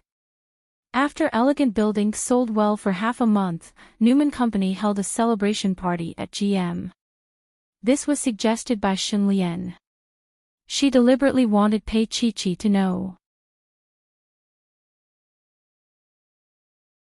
Chapter 10:22. Shen Lian held a glass of wine and looked at the handsome and elegant Jack. She was a little drunk and leaned into Jack's arms. Her eyes were seductive. "Jack, you're the most powerful man I've ever seen." There was a hint in her eyes. Jack's blue eyes flashed with a touch of inscrutability. "Lotus, do you mean business, or, in bed? Let's go to the hotel room later, to discuss." Shen Lian tugged at his tie and murmured. Jack's soul had been hooked. But this foreigner had a special characteristic. Business was business, private was private. Women were just his entertainment. At this moment, he suddenly stood up and coughed. "My boss is here. Newman CEO." Shen Lian straightened up and looked over. She wanted to make friends with him. Jack was just a springboard for her. Such a man was just a lover. It was too far to talk about anything else. Shen Lian used the most perfect posture to welcome the legendary CEO Newman. But the moment she looked up, she was stunned. Jack's boss, the CEO of Newman, was actually Pei Chi. Jack solemnly held Pei Chi's hand and bent his knees to kiss the back of her hand. "Pei, you're beautiful tonight." "Thank you." Pei Chi looked at Shen Lian and smiled. "Miss Shen is here too." Shen Lian was shocked. She still couldn't believe that Pei Chi was the CEO of Newman. Impossible. She was shocked. She stared at Pei Chi's beautiful and hateful face. After a long time, she squeezed out a word. "So it's you." She looked at Pei Chi suspiciously. "So, you asked to change the name of Yuzhu." "That's right." Pei Chi held a glass of red wine and raised it high. She looked at Shen Lian's twisted face through the golden wine. He smiled faintly and said, "President Shen, I advise you to tidy up your expression. Otherwise, when you appear in the newspapers, it will be too ugly." Shen Lian glared at her and gritted her teeth. "Pei Chi, you're so cunning." She had worked so hard to bid for the G55 plot, and Pei Chi had raised the price by so much. In the end, her Newman had interfered and snatched half of the meat out of her mouth. How could Shen Lian not hate him? "You think too much." Pei Chi smiled indifferently. "Shen Lian, the business world is like this. It's ever-changing." Shen Lian gritted her teeth. "Pei Chi, you've always had a sharp tongue." Pei Chi looked at her and said, "If President Shen thinks so, there's nothing I can do." Shen Lian was about to say something, but she suddenly thought of something and her face turned pale. Pei Chi was Newman's CEO, and she had sold 20% of Jean Taihe to Newman. So the 20% was now in Pei Chi's hands. Shen Lian's heart was trembling. She felt that the tide was turning. A G55 plot had easily cheated her of her shares. All of this was Pei Chi's conspiracy. You knew that there was a problem with the G55 plot, didn't you? Shun Lian's lips trembled and turned pale. Even if her face was covered with a layer of powder, she still looked very ugly at this moment. Pei Chi did not deny it. Yes. Shun Lian took a step back and her eyes fell on Jack. Jack shrugged his shoulders, looking indifferent. He was just an executioner. As for the fact that he had slept with Shun Lian, beautiful women always made people unable to control themselves.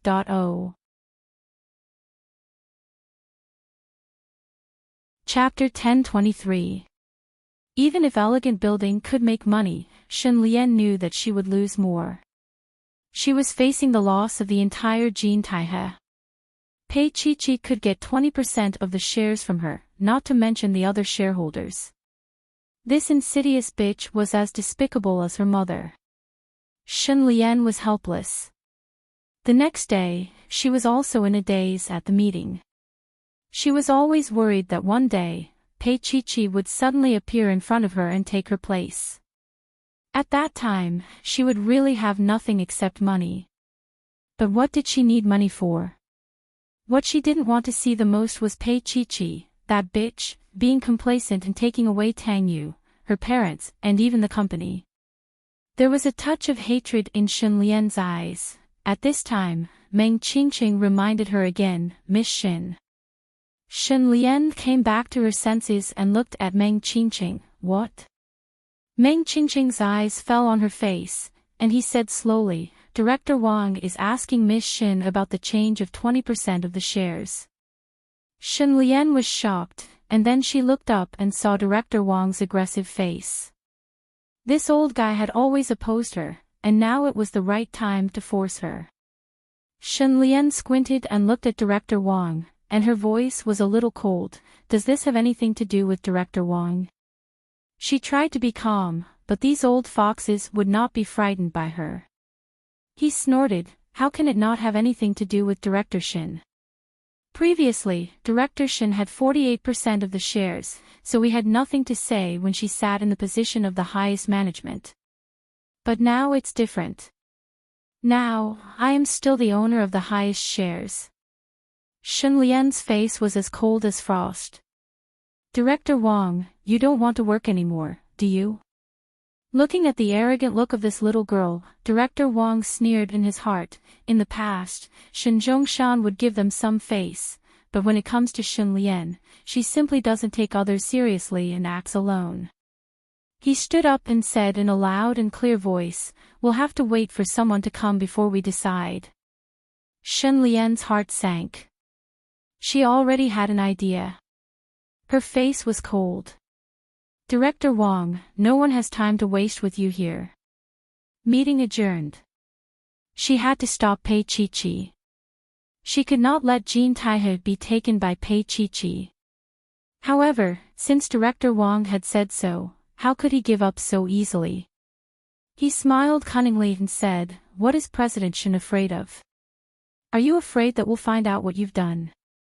Shun Lian was furious. Chairman Wang, watch your words. I'm still the CEO of Jean Taihe. On the other hand, Chairman Wang was much calmer. We'll know soon enough. Chairman Wang's words still carried some weight, because he had followed Shen Zhongshan to build his empire in the past, and he had 10% of the shares in his hands. It wasn't much, but it wasn't a small amount either.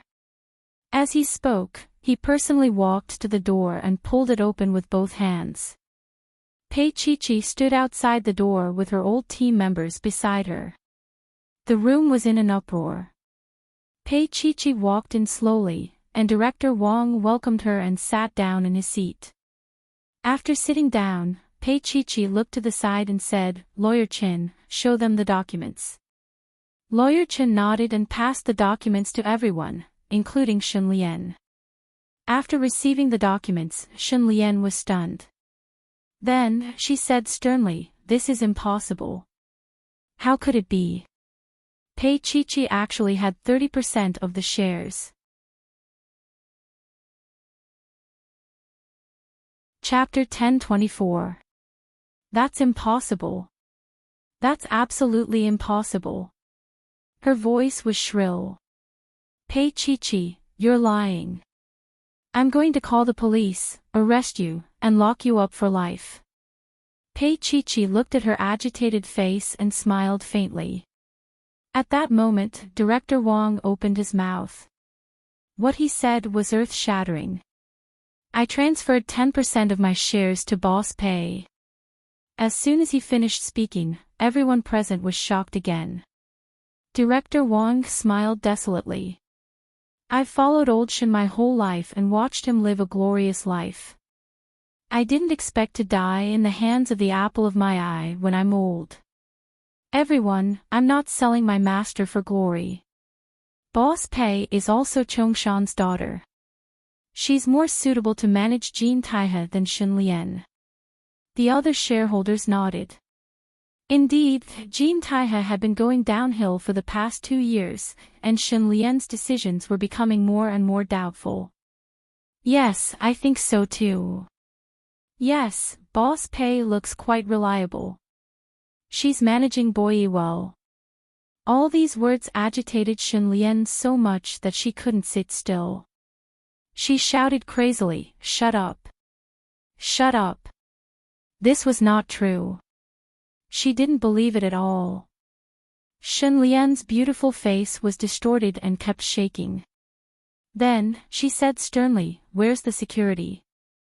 Security! Hurry up and drag this woman out. She's crazy. She's a lunatic." Shen Lian looked hysterical as if she had gone mad. Everyone sighed.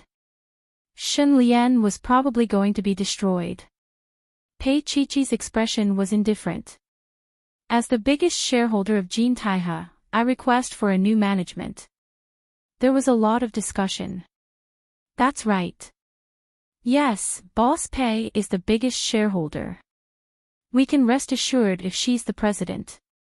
Everyone was talking at once, pushing Shen Lian to the heart of the struggle. Her body trembled, and her lips trembled for a long time. She couldn't say a word, the situation was hopeless. She still lost to Pei Chi. Jin Taihe's CEO was replaced by Pei Chi, and Shen Lian was just an empty title. It didn't matter whether she came to work or not. At the Shen family villa, Shen Lian was wearing a pure white evening gown. Classical music was playing in the bedroom.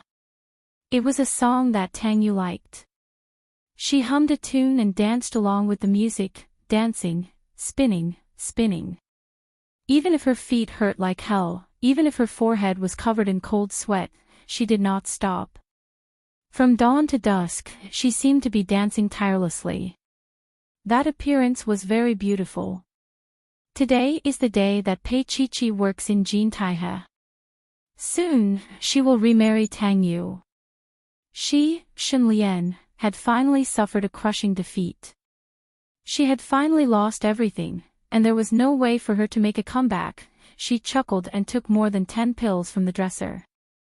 She chuckled, "Dad, I once used this medicine to harm you. You must hate me in your heart. I'll give it back to you now." Shen Lian put the medicine in her mouth and picked up a glass of red wine. She swirled it gently and murmured, "What will happen if I drink this wine and this medicine?" It didn't matter anymore. Anything was better than living a half-dead, half-alive life like this. Her red lips were pressed against the cold rim of the glass, and she drank half of it in small sips. The wine mixed with the medicine entered her stomach. After calming down, it was followed by pain. At noon, the servants went upstairs to call Shen Lian for lunch. They knocked on the door for a long time, but it didn't open. When she opened the door, she was stunned. Chapter 10:25. She had a bad temper, so the servants didn't dare to approach her. But when they saw the wine glasses on the carpet and a few pills on the floor, they were shocked. They immediately called an ambulance and sent Shen Lian to the hospital to have her stomach pumped. The doctor said that she had taken a lot of drugs. After testing the rest of the drugs in the house, he couldn't help but shake his head. She had taken more than 10 drugs that damaged her brain. Even if she didn't die, it was hard to say what would happen to her. At first, she was fine. But gradually, it was said that Shen Lian's mental state wasn't normal. Mrs. Shen had been taking care of her for a few days. Her tears had washed her face, but no matter how many tears she shed, she couldn't bring back an outstanding daughter. Shen Zhongshan said heavily, "Su Xin, do you blame me? Blame him for forcing her daughter into such a situation." Mrs. Shen lay there for a long time and didn't speak. She was very sad. But her heart was clear.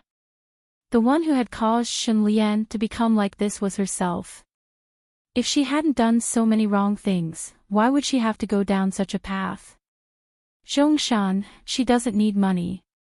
Why did she take it so hard? Mrs. Shen closed her eyes. She didn't let anyone off, not even herself. Her tears fell. She had shed so many tears in the past 2 years that her eyes were almost blind. Shen Zhongshan's heart was also heavy. He looked at Shen Lian's sleeping face and said softly, "Su Xin, maybe this is the best ending for her." Mrs. Shen was stunned. Then, she laughed softly and said in a daze, "Yes. She won't torture herself anymore. She won't harm others anymore. This is the best ending." And the worst thing was that Shen Lian was pregnant. She didn't know who the child in her stomach belonged to because her private life was too messy, but no matter whose child it was, this child couldn't be kept. Because Shen Lian had taken a lot of drugs that damaged her brain, there must be something wrong with this child. Mrs. Shen only felt that it was a sin. The child was miscarried. When it was miscarried, Mrs. Shen heard the sound of Shen Lian crying because of the pain. She closed her eyes and kept chanting Buddhist scriptures, hoping to bring peace to Shen Lian. After staying in the hospital for half a month, Shen Lian was transferred to a private nursing home.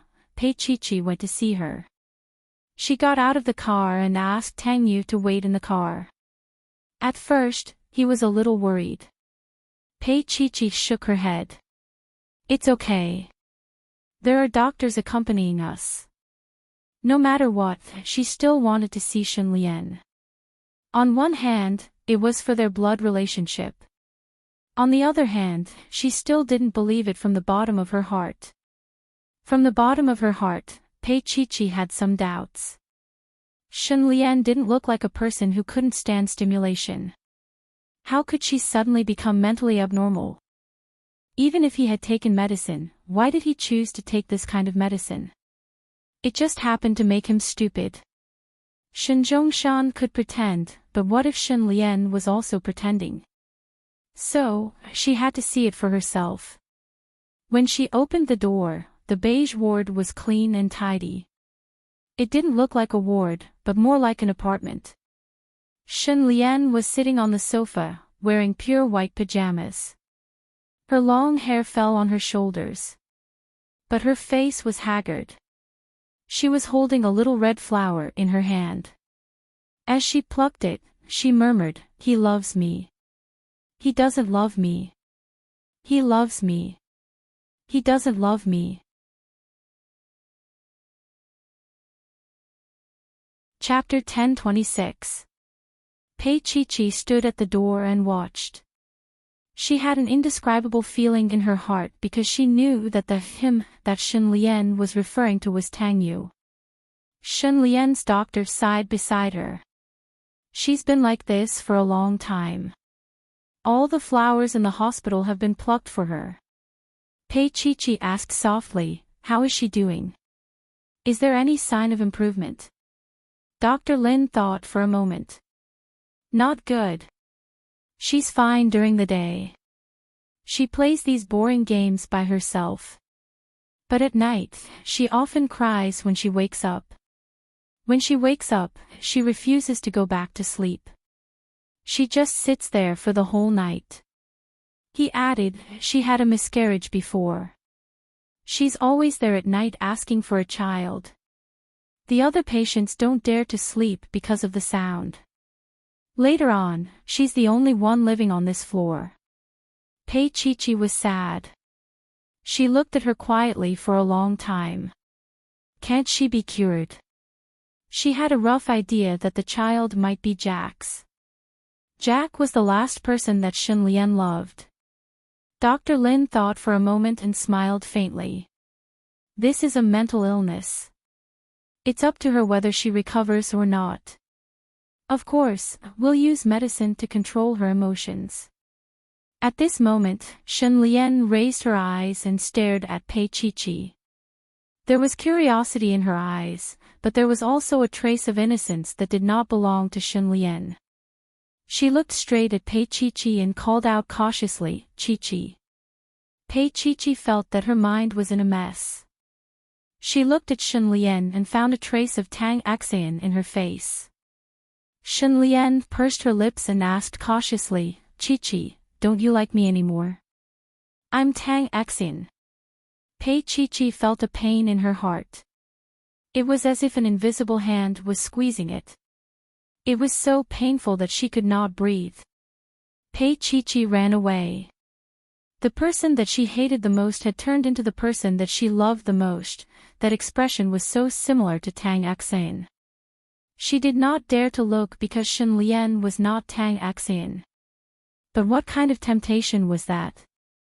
She would never forget that tone of voice. At this moment, it was like a needle poking at her heart. When they reached the ground floor, Pei Chi stood there, panting heavily. Tang Yu came over and looked at her. Chi, what's wrong? His hand was still on her shoulder. She looked up and her breathing was still rapid. Tang Yu. Her voice was slightly hoarse, and her pupils constricted with a trace of terror. She heard herself speak slowly. Tang Yu, Shen Lian, thinks of herself as Tang Axian. His fingers tightened, and Pei Chi slowly came back to her senses, but she still couldn't calm down. She gasped for air, and there was something hopeless in her eyes. Tang Yu patted her back and pressed her into his arms. His voice was very soft. Don't be afraid. Tang Axian was the deepest wound in her heart, a pain that she did not dare to touch. But now, it was torn apart by Shen Lian. She buried herself in his arms and trembled helplessly. Oh. It was as if she had returned to that day 2 years ago. When she woke up, she heard that Tang Axian was gone. The weather was clear that day, and many pigeons were cooing in the sky, but to Pei Chi, that day was a nightmare. That day, she lost Tang Axian. She lost the Tang Axian who always called her Chi in a soft voice. Chi, she's not Tang Axian. Tang Yu pressed her head tightly and told her over and over again that she was not Tang Axian. Chapter 10:27. On the way back, she was in a daze, and when she returned to the rose garden, she had a fever. Her fever was over 39 degrees, and her clothes were soaked with sweat. Tang Yu kept changing her clothes and cooling her down, and the family doctor stayed by her side the whole night. Late at night, Pei Chi woke up again, sweating all over. When she opened her eyes, the bedroom was dark, and there was no one around her. She sat up in a daze, and saw Tang Yu coming out of the bathroom with a wet towel in his hand. She looked at him, and her eyes were as pure as a newborn animal, soft and docile. He looked at her for a long time, then walked over and reached out to touch her little head. Are you feeling better? Pei Chi nodded in a daze, and then shook her head. Her voice was a little hoarse. Tang Yu, what time is it? He held her with one hand and raised his hand to look at his watch. It's 4:00. Change your clothes, drink some water, and sleep for a while. Only then did Pei Chi realize that he was still wearing the clothes he wore during the day. He hadn't changed his clothes at this hour. Haven't you slept? Pei Chi hugged his neck, buried her face in his neck, and let him take off her pajamas. Just like that, she nestled in his arms. Tang Yu nodded and carefully dried her body with a towel. He wanted to help her put on her pajamas, but the little girl hugged him tightly and refused to wear them. Chi-chi. Tang Yu's voice was hoarse, and her palm was a little hot. Pei Chi-chi hugged him and said in a low voice, Tang Yu, I want you to hug me. He patted her helplessly. Chi-chi, I'm hugging you, aren't I? She rubbed her little face against his neck desperately. After a while, she raised her little face, her long hair was loose, and there was a little sweat on her face and shoulders. Her little face was still red because of the high fever, and she looked very attractive. Be good, I won't hurt you. Tang Yu's voice was trembling. However, the little fellow in his arms moved her little mouth to his and kissed his lips. She sat in his arms like that, tender and tender. It was a temptation that no man could resist. Tang Yu was in a dilemma. His body was in pain, and he desperately wanted her, but his rational mind told him that he couldn't. She kissed him carelessly and tugged at his belt. He clearly did that. Tang Yu felt like he was sitting in a ball of fire in his arms. Tang Yu. She bit his lips and begged softly. He felt that his heart was about to melt. How could he be rational? He pulled her into his arms and kissed her deeply. When she was sick, he did not dare to indulge himself and only came once. When it was over, he kissed the little person in his arms contentedly, and she had already fainted. He felt heartache, guilt, and satisfaction at the same time. Early in the morning, when Pei Chi-chi woke up, the morning light shone through the window and warmed her body. She reached out and touched the side of her pillow. There was no one there, and Tang Yu should be up. Thinking of her courage last night in the sweaty scene, she fell on the side of the pillow with a cry. She closed her eyes and her eyelashes fluttered. Suddenly, her face was kissed by something. It was like a feather brushing against her face, and it was soft and gentle. Chapter 10:28. The sun shone on her little face, and the fine fluff was like a small brush brushing across Pei Chi-chi's heart. At that moment, her uneasy heart was comforted, and the darkness brought by Shun Lian was washed away. Pei Chi-chi smiled at Xiaoxin and said in a low voice, Who brought Xiaoxin here? Xiaoxin's chubby little hand supported her little head, and her voice was sweet and crisp, I came in Kuz's car. Tang Yu. Pei Chi-chi looked around, but didn't see Tang Yu. Kuz is making breakfast. The little fatty came over and got into Pei Chi-chi's arms greedily. Pei Chi-chi deliberately didn't stop it. After a while, the little hand quietly unbuttoned her shirt, and then there was a familiar. She closed her eyes and stroked the little fatty. Xiaoxin, you've grown up. Xiaoxin didn't care, and her little hand held the bottle, and she had a craving. When Tang Yu entered the room, he saw such a scene. Her pajamas were slightly open, and her fair shoulders were half naked. She looked a little seductive, and there was a little thing in her arms. It was many times more seductive than when she was fully exposed. To be honest, Tang Yu was a little regretful. He shouldn't have brought Xiaoxin over. Otherwise, the person eating in her arms right now would be him. Pei Chi-chi looked at him and was a little embarrassed. She pulled Xiaoxin out of her arms and gathered her pajamas. Why did you pick up the little one so early in the morning? I thought you wanted to see her. Tang Yu's tone had a hint of a smile, and he reached out to put her tray on the table. He walked over and hugged both of them, one big and one small. He lowered his head and kissed their foreheads, and said in a slightly hoarse voice, Baby, get up and eat. Pei Chi-chi blushed, and she got out of his arms and went into the bathroom. Xiaoxin was left to be held high by Kuz. Tang Yu held Xiaoxin, and his expression was a little complicated. Xiaoxin still called him brother. What should he do? Although the little guy was young, he already had his own ideas. Mr. Tang was having a headache. Pei Chi came out and changed into a set of home clothes. She felt much more energetic. I feel so useless. She thought of how she was scared by Shen Lian and stuck out her tongue. Tang Yu helped her sit down and ate her breakfast. Our Chi is very capable. Pei Chi was drinking milk. When she heard what he said, she understood what he meant. She stared at him with her eyes wide open and then spat it out. Xiaoxin looked at her anxiously. Why was it that this older sister was even more disobedient than her when eating? Thus, he carefully picked up a small fork, as if he was playing with little Zhao Yan. Spank your little butt. Kuj, spank my butt.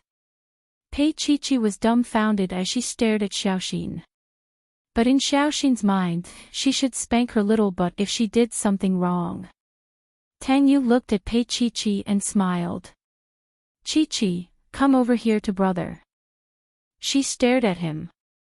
Xiaoxin was being mischievous, and he was being mischievous too. But she did not know that he was recalling the situation that night, and his heart was moved. In the end, she was still caught by him. He pressed her down with his big palm and looked at Xiaoxin. If Kuj spank her, should Xiaoxin hit her hard or gently? Xiaoxin was in a dilemma. She looked at Pei Chi, and then looked at Tang Yu. Kuj hit her hard and then hit her gently. Pei Chi lay on his thighs and cried out. You can't do this.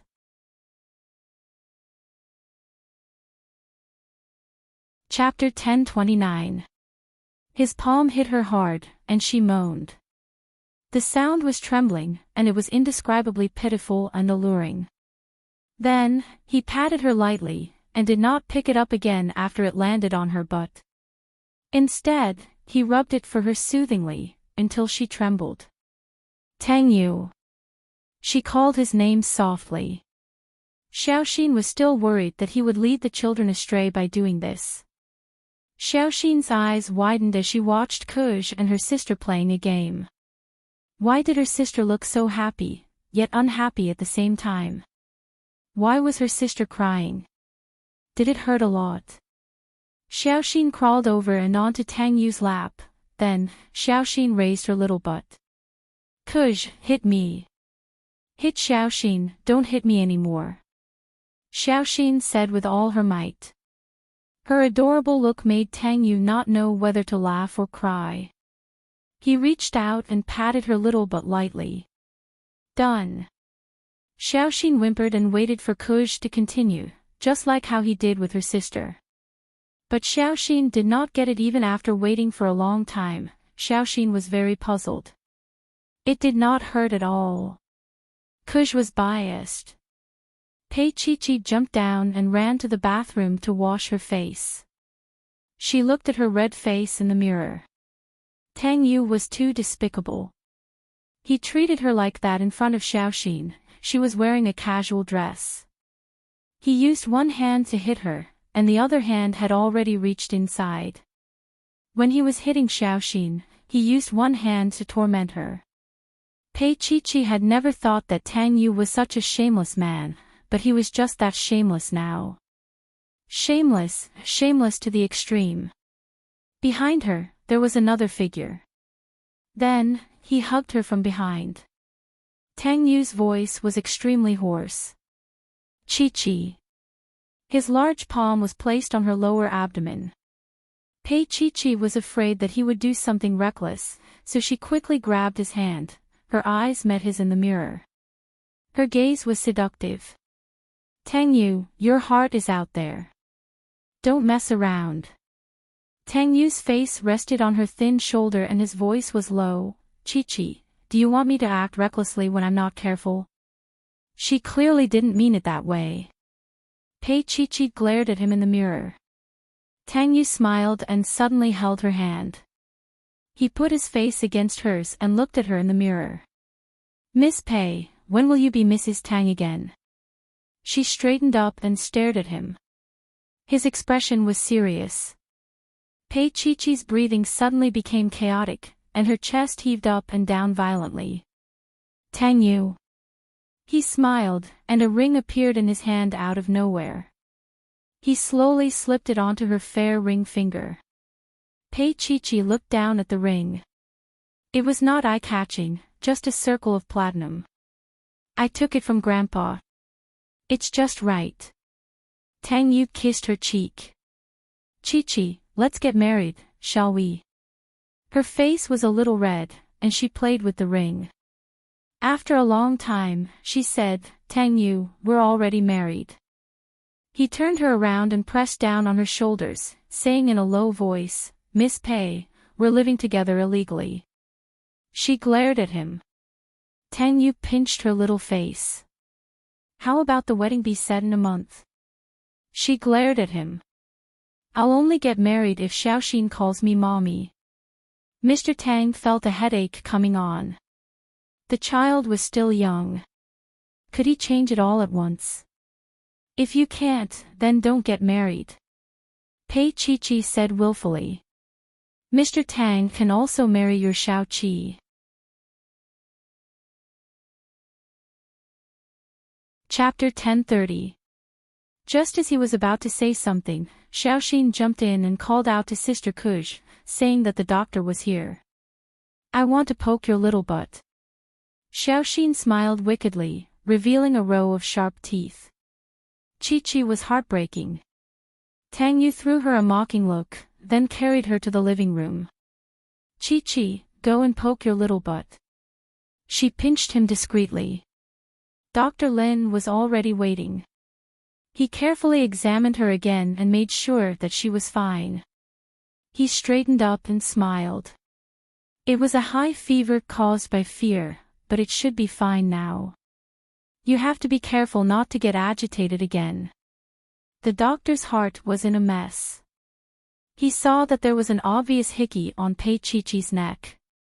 He looked at Tang Yu meaningfully. He didn't even let a patient go. Tang Yu asked the maid to send the doctor out.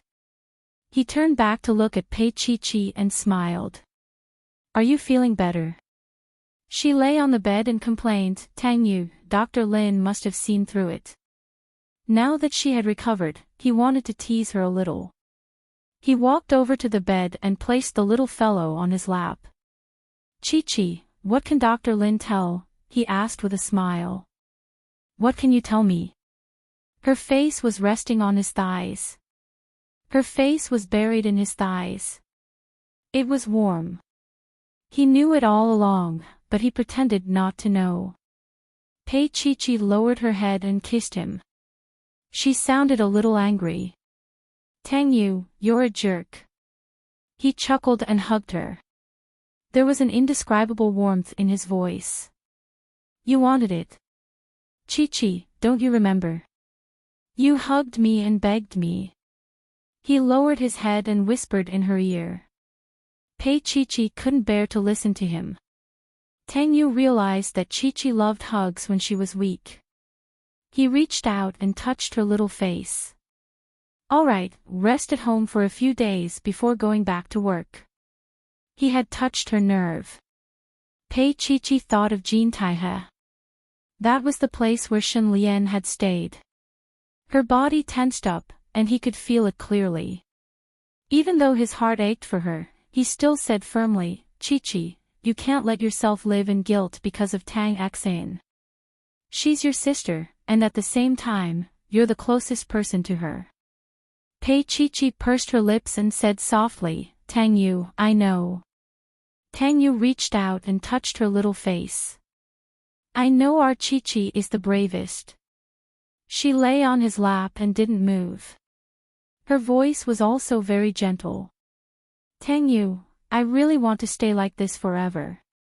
He smiled and touched her little head. Silly girl, you don't want to be careful. Of course I want to be careful. Pei Chi said. She thought of the little person and looked around. Only then did she realize that the little person was gone. Tang Yu leaned against her neck. He was brought downstairs to play. She struggled to get up but was pressed down by him again. She felt her neck being bitten by him again. Tang Yu, are you a vampire? She snorted and wanted to push him away. Tang Yu hugged her in his arms and didn't do anything. He just hugged her and said with a smile, "Chi-chi, capitalists suck blood." She raised her little face and bit his neck, then another bite. Tang Yu let her do whatever she wanted. His heart was full of happiness. His Chi-chi had always been the best and most suitable one for him.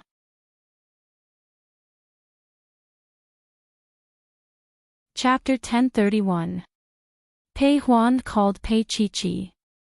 Tang Yu picked up and said that Pei Chi-chi had a fever. Originally, Pei Huan wanted to go see Pei Chi-chi, but she was pregnant and was about to give birth. It was inconvenient, so she could only wait at home for news. As she waited, she forgot that she was going to be admitted to the hospital. At night, it started to rain. The sound of the rain hitting the window was like falling bamboo beans. Pei Huan stood by the window and looked at it, wearing a nightgown. Still awake. Little May came in with a cup of milk, closed the door, and walked over to pass the milk to Pei Huan. Pei Huan took the milk. The temperature was just right. It was just like the care that Little May usually gave her. Pei Huan's voice was a little low. "Little May, thank you." Little May smiled. "What are you thanking me for?" Pei Huan looked at her and said emotionally, "A lot. Anyway, thank you, Little May. Drink the milk, drink it and sleep." Little May urged her, but her voice was very gentle. Pei Huan was touched and her eyes were a little hot. After a while, she said softly, "Little May, don't you feel pity?" "Pity what?" Little May smiled and stood with her, looking at the boundless night. Ever since Kunming-ju was no longer standing guard in front, Pei Huan had developed a habit of standing here. Pei Huan pursed her lips. "A manager would think of a way to leave an artist like me." "Little May, why didn't you?" Little May smiled, "Actually, I don't have that much ambition. I just follow the heavenly king and queen, and I'm still a manager. It's just that I'm a little more impressive in front of others. Maybe it's not as comfortable as it is now, but at least I can sleep until dawn." This was all thanks to the pregnant woman. Pei Huan looked at Little May. "Not good, you've been infected by me. Maybe this is my nature." It was rare for Little May to joke with her. Actually, what she said was true. Living a quiet life like this was not lonely at all. Instead, it was relaxing. Pei Huan drank the milk and handed the cup to Little May.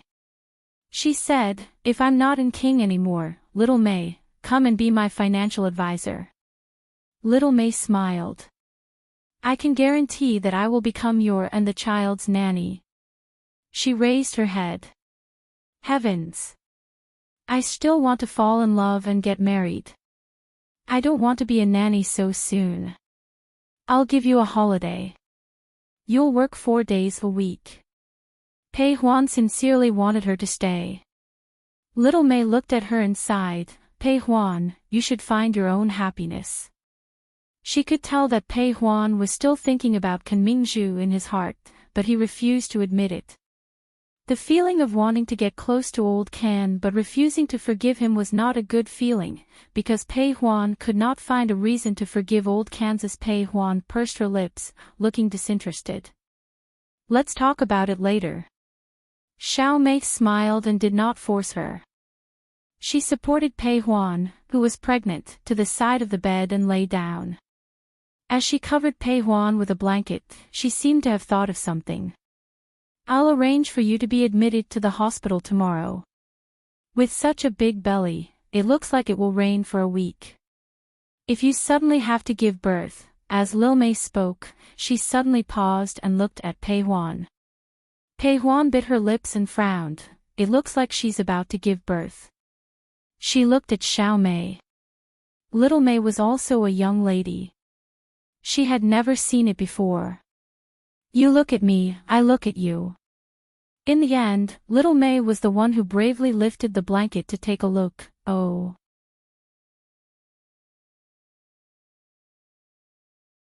Chapter 1032. Pei Huan was about to cry. It was the middle of the night and it was raining. Little May was even more speechless. She was such a jinx. I'll call Miss Pei. Little May picked up her phone, but Pei Huan stopped her. She gritted her teeth and said, "No, she's sick." Little May still listened to her, but if Pei Chi didn't come, she could only call 120. She didn't know if such a heavy rain would come. At this moment, Pei Huan couldn't help but cry out because of the pain. Her cry was quite shrill. Little May panicked and quickly called 120. When the other party heard that it was childbirth, they immediately said that it wasn't their responsibility. Little May was so angry that she wanted to curse. At this moment, there was a loud sound downstairs, like the sound of a door lock being twisted open. Little May was shocked. Then, there was the sound of hurried footsteps on the stairs. The bedroom door was pushed open, and Old Ken stood at the door. Little May was stunned and murmured, "I thought it was a thief." However, Old Ken had appeared like a deity. Pei Huan began to feel pain, and the excessive pain made her a little dazed. She seemed to see Old Ken in front of her. She couldn't believe it, but Old Ken really did appear. She cried out in pain. Old Ken looked at her, still in a daze. "Are you going to give birth?" Seeing him like this, Little May kicked him from behind. "What time is it? Hurry up and send her to the hospital." Old Ken wiped the water off his face and immediately went forward to carry Pei Huan, but he stopped himself. After thinking about it, he took off his clothes and wiped them with a towel. In the cold spring weather, he wrapped Pei Huan tightly, but he walked outside bare-chested, and Little May followed him with an umbrella. Pei Huan was a little weak after the period. She looked up at Old Ken's face in a daze. Although his face had grown a big beard again, she could see that he had lost a lot of weight. Even his eye sockets were a little sunken. Pei Huan's fingers gently touched his face. She didn't say a word, but her eyes were lingering. "Save your strength. You still have to work hard to give birth to our baby later." Old Ken gently placed her in the car and asked Little May to support her. Pei Huan was in pain again. Her forehead was drenched in sweat. She swallowed her saliva in pain and let out a long cry, "Ken Mingzhu, the child is mine." Now whatever she said was right. Even if she wanted the moon and the stars in the sky, Lao Ken would pluck them for her. He turned on the windshield wipers and started the car slowly. He said in a low voice, "Huan Huan, bear with it. I'm driving slowly." The spring rain was heavy, and it was foggy at night, so visibility was extremely low. For the sake of safety, he didn't dare to drive too fast. Pei Huan sat in the back seat and howled, "Ken Mingzhu, you did it on purpose. You bastard, you're clearly trying to hurt me to death." If Lao Ken was in front of her, she would definitely pluck out all of his xiong fur. Sweat broke out on Lao Ken's forehead, even though he was naked and not wearing a single piece of clothing.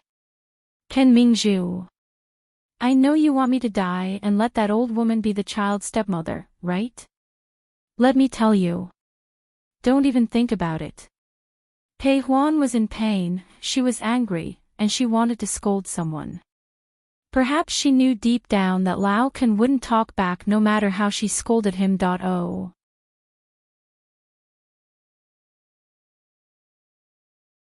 Chapter 1033. Xiaomei was worried, but she couldn't help but laugh. This couple was really melodramatic. There was no one else. In Xiaomei's opinion, Pei Huan was the most suitable person for Old Kansas. Although Pei Huan thought she was smart, she was actually a very silly girl. She was a perfect match for a man like Old Kansas. As for Su Mo, Xiaomei had been in the industry for several years. She knew Su Mo's tricks. Old Ken wouldn't be happy with a woman like her. Pei Huan's pain was getting more and more obvious. She was already a delicate girl, and she was crying. When they reached the hospital, the elevator broke down. It was the 20th floor. Old Can carried her up one floor at a time. When they reached the 20th floor, his arms were about to break, and his legs were trembling. Because it was a natural birth, only one member of the family was allowed in. In the end, Old Can went in. He wore the sterilized clothes provided by the hospital. He was too big to buckle up, so he could only leave them open. Pei Huan grabbed Old Can's arm, gasped in pain and screamed. The nurse had never seen a man who could make him squint and scream like this. She rolled her eyes a few times, but Pei Huan screamed even louder. The nurse was really annoyed by her high-pitched screams. She snorted. "Did you scream like this when you were happy?" He squinted. Pei Huan opened her eyes and glared at the nurse. How dare he provoke her like this when she was pregnant? Pei Huan screamed even louder. She grabbed Old Can's xiong fur with her two little claws and pulled hard. The doctors and nurses who delivered the baby were all stunned by his narrowed eyes. He was grabbing a handful of xiong's fur. However, Old Can acted as if he had scratched an itch on his body. He coaxed his little baby without a change in expression. "Be a good girl. Don't cry. You can scream as much as you want."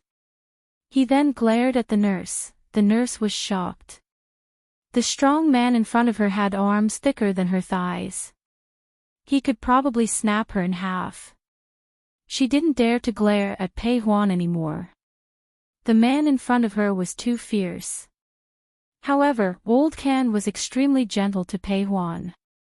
He let Pei Huan pull out all his xiong fur. That wasn't all. He put his hand on his belt. "Huan, don't pull anymore." "What the fuck?" The nurse was about to vomit. Who gave birth like this? No matter how melodramatic it was, Pei Huan's child was born. It took a full 4 hours. It was a son. Old Can was a straight man. When he hugged his son, he was so emotional that he cried. He kissed the child's mother gently. Huan, you've given birth to a son for our Old Can family." Pei Huan was still in good spirits. After getting up and drinking half a bowl of nourishing soup, she became even more energetic. "My son is mine. It has nothing to do with your Old Can family." Although she said that, her eyes were red because she had plucked all of Lao Can's xiong fur, and his skin was swollen. Lao Can followed her gaze and chuckled. Huan, it's okay. It doesn't hurt. It will grow back in the future, just like a beard. It's not sexy anymore. She had just become a mother, and she was even more willful than before. But in Lao Can's ears, it sounded like she was being shameless. His Huan still cared whether he was sexy or not. "If you want to see, then look down there. There's more down there." As he spoke, Little May coughed to express her speechlessness.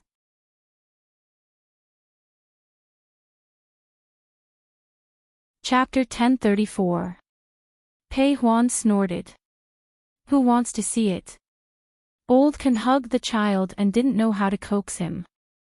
Little May watched and knew what to do. She quietly retreated. Old Can's skin thickened after everyone was gone. At that moment, his son started crying. "This kid must be hungry. Let's ask mommy for food." Old Can, who had only become a father at the age of 38, coaxed his son. He gently placed the child in Pei Huan's arms and looked at her. "I'm hungry." Pei Huan ignored him. She held her son in her arms and carefully unbuttoned her shirt. That little thing was born with a natural instinct. It immediately gobbled it up and swallowed it in big mouthfuls. That voice and that erotic scene made Lao Can's eyes turn green, emitting a glossy green light. He looked at her eagerly. He swallowed his saliva. He would rather be a tortoise now. At least he would have milk to drink. God knew how long it had been since he last touched a woman. He hadn't touched his Huan. When he was with Su Mo tried to seduce him a few times. She even took off her sexy pajamas right in front of him, but he didn't waver at all. He didn't even bat an eyelid. He was an experienced man, and he didn't even flinch. To be honest, Pei Huan was really not good-looking now. Women who had just given birth were always a little haggard, but her whole body had a kind of maternal brilliance, which was very charming. Old Can was an artist and he knew that she was touched. Because he was touched, he felt that she was extremely attractive and even desired her. The little person in Pei Huan's arms ate with all its might. After finishing one, it quickly raised its bean-like eyes and looked at Pei Huan eagerly. Pei Huan looked at the wrinkled face and liked it a lot. Then, she changed her position. Old Can's eyes glowed even more when she changed her position. He wanted to swallow her whole. Pei Huan looked at her son with satisfaction. But after looking at him for a while, she wasn't satisfied anymore. Because this son looked like Can Mingzhu. He was just born, but the hair on his cheeks was already obvious. He would definitely grow a beard when he grew up. Pei Huan looked up and glared at Old Kansas. She didn't feel good. Old Can wanted to cry. Did he offend this young madam again? After Pei Huan fed her son, she said in a low voice, "Can Mingzhu, give your son a name." Old Can's heart skipped a beat. He squatted down piously and looked at his wife and child with gentle eyes. He asked carefully, "What's their surname?" He did not dare to use the surname Can on his own, or she would be angry again. Pei Huan said unhappily, "If I tell you to get up, then get up. Why do you have so much nonsense to say?" Old Can was overjoyed.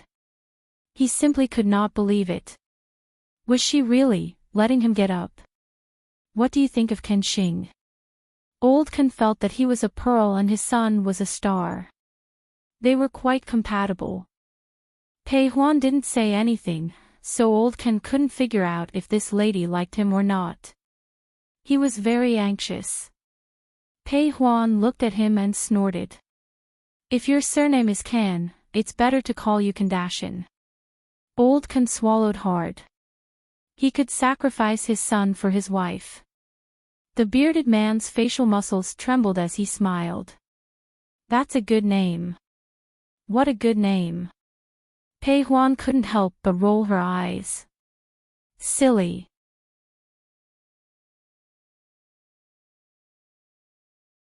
Chapter 1035.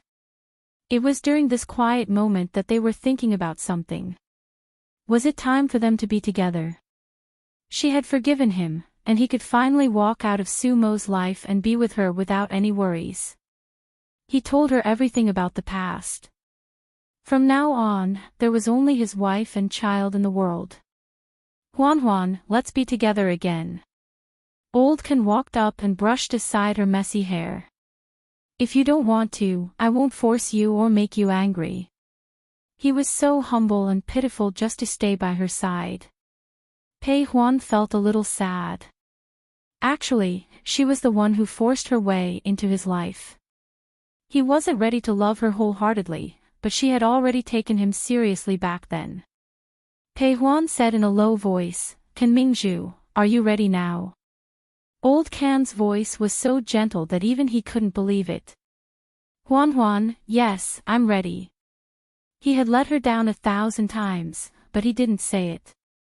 If he did, it would only make her sad and make her cry. Women in confinement shouldn't cry. But even so, Pei Huan still cried. She looked at him with her eyes closed. "Can Mingzhu, I don't know why I like you when you're so old, ugly, and poor." As she spoke, she cried out the grievances she had suffered for the past 6 months. She was also a woman, and she didn't want to have a child out of wedlock. He was too despicable. "Can Mingzhu, I will never forgive you," Pei Huan said angrily. Old Can smiled. Alright, my Xiong's hair is yours for the rest of my life. Why would I want your Xiong's hair? Pei Huan wiped her tears. I want money for the milk powder. Old Can's eyes were gentle. After searching for a long time, he took out a bank card from his pocket and placed it in her palm. There's 5 million in here, money for the milk powder. Pei Huan knew that he had used almost all his money to buy a house. This year, he had earned 5 million. He must have worked hard to earn it, right? She didn't know why, but she felt like crying. Ken Mingzhu had given his love to Su Mo, but he had given his essence and all his money to her. Pei Huan considered herself a vulgar person. She felt that money was the most intuitive expression of a man's feelings. However, she was still a little worried. She glared at him and asked, "Did your Su Mo sleep with you?" Old Can was especially honest. "I used to." After giving birth, Pei Huan was full of energy and vigor, which was rare. She roared, "I'm talking about, after you get together with me." Old Can rubbed his hands and said firmly, "Of course not." Pei Huan stared at his bearded face. Actually, she couldn't see anything, because other than his eyes, everything else was bearded. After a while, she waved her hand and said, "Forget it. Let's call him Conching." Old Can could hardly believe it.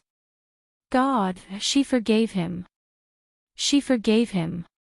At this moment, he really wanted to hug her, but after such a long time, he actually felt a little timid. Pei Huan blinked and pouted. "Ken Mingzhu, it hurts. Giving birth is so painful." This dead man, he actually didn't come to comfort her. Did he really think that she was a female warrior?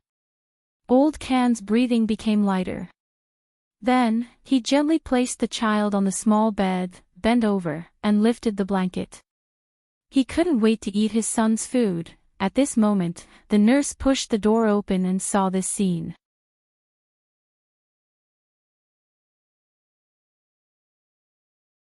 Chapter 1036.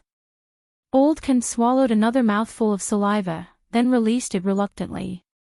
The nurse was embarrassed. She had been an obstetrics nurse for 3 or 4 years, but this was the first time she had seen such a scene. This couple was so loving. Old Can licked his lips, feeling satisfied but not satisfied physically as he stood up.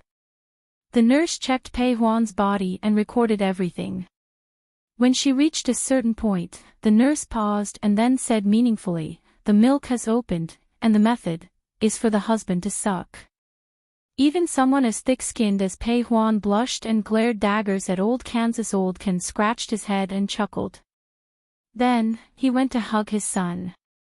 Dad is willing to do anything for our Kanxing, how shameless could he be? The nurse rolled her eyes. Watching Old Can kiss the baby, she couldn't help but say, "Sir, newborns are very fragile. Your lips may have bacteria, which may infect the newborn." Old Can was still kissing his son and said casually, "My son takes after me. He's strong. Besides, we were just having dinner together. Isn't that right, little Kanxing?" The nurse was stunned. Pei Huan couldn't help but yell at him, "Ken Mingzhu, put down our son." Old Can looked at her pitifully, but he put down his son obediently. The nurse burst into laughter. "The patient is in good spirits." Putting away the records, she said seriously, "Anyway, you can't have sex for 42 days. You have to wait until the test is confirmed, understand?" Pei Huan nodded, blushing. Old Can touched his nose. "I've been abstinent for almost 10 months. In any case, Old Can and Pei Huan had reconciled. Xiaomei was happy for them and couldn't wait to call Pei Chichi early in the morning. Pei Chichi was shocked. She had given birth after only 1 night of no contact. She hurriedly broke free from Tang Yu and ran into the changing room to change her clothes, like a whirlwind. Tang Yu followed her and picked out a bright yellow dress for her. He carried her onto Xiao Xiao's lap and helped her put it on. He scolded, "You're already so big, yet you're still so careless." He was referring to the time when she ran around without shoes. Pei Chi also lowered her head and looked at her own feet. Then, she hugged Tang Yu, not caring if she was half-dressed or not. Her little hand hung around his neck as she looked at him tenderly. Her voice was also sweet. Pei Huan gave birth to a son. You're walking barefoot just because of this. He patted her but disapprovingly, then leaned over to her ear and said in a low voice, "The next time I find out, I'll punish you the same way I punish you." She raised her head and looked at him, her eyes filled with tears. He smiled. "All right, put on your clothes and I'll send you there. But Chi-Chi, have you thought about what to give him?" Although he didn't like Pei Huan, it was fine as long as Chi-Chi liked him. Pei Chi-Chi let him put on her clothes as she tried hard to think, a house. Pei Chi-Chi looked at Tang Yu and asked seriously.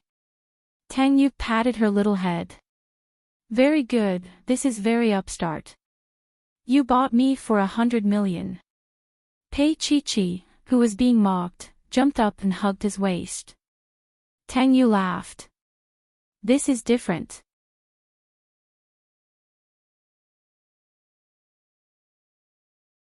Chapter 1037.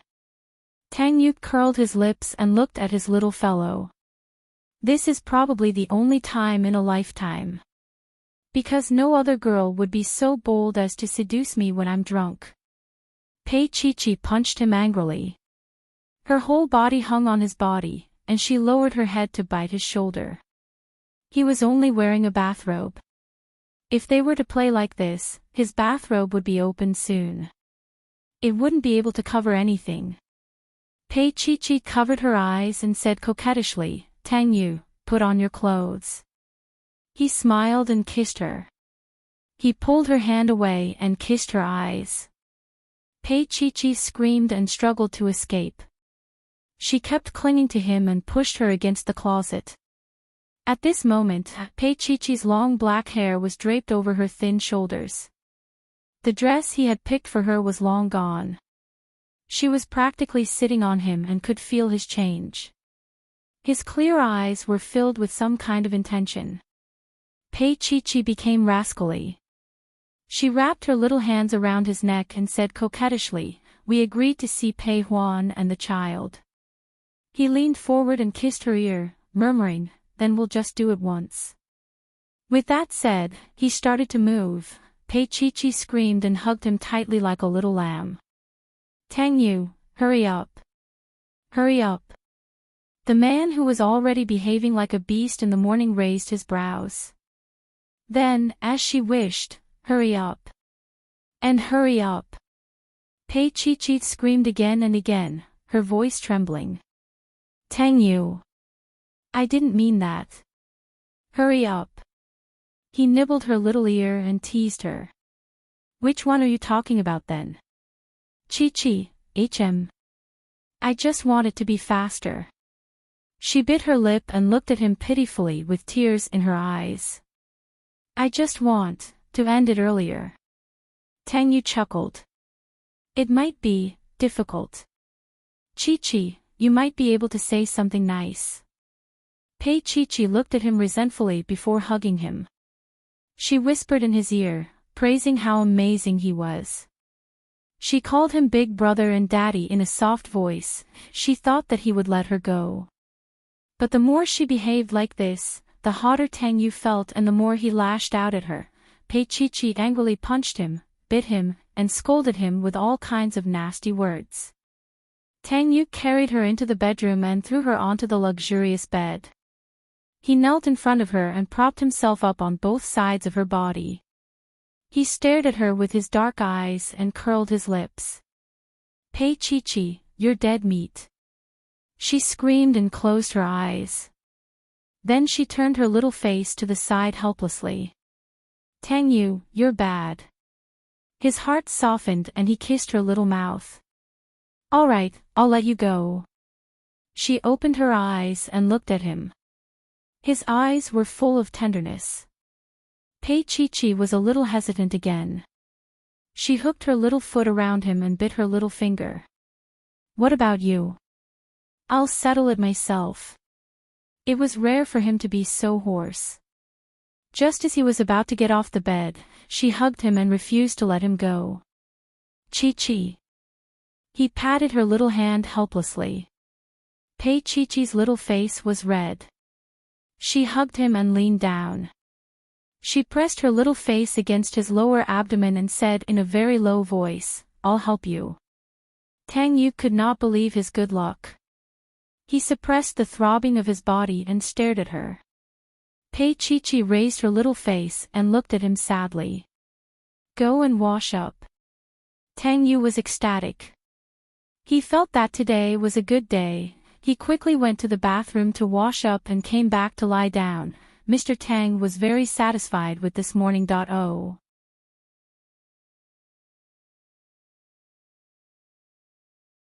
Chapter 1038. Tang Yu was satisfied. He had enjoyed it today, but he hadn't let her go in the end. He couldn't help feeling a burst of passion when he thought of how she had begged him in a soft voice. Pei Chi ignored him along the way. It wasn't until he drove the car to a law firm that she was stunned. She looked at him and said, "We're going to the hospital." "What are we doing here?" Tang Yu unbuckled his seat belt and explained, "Didn't you say you were going to give me a gift?" He turned his head and smiled, then got out of the car.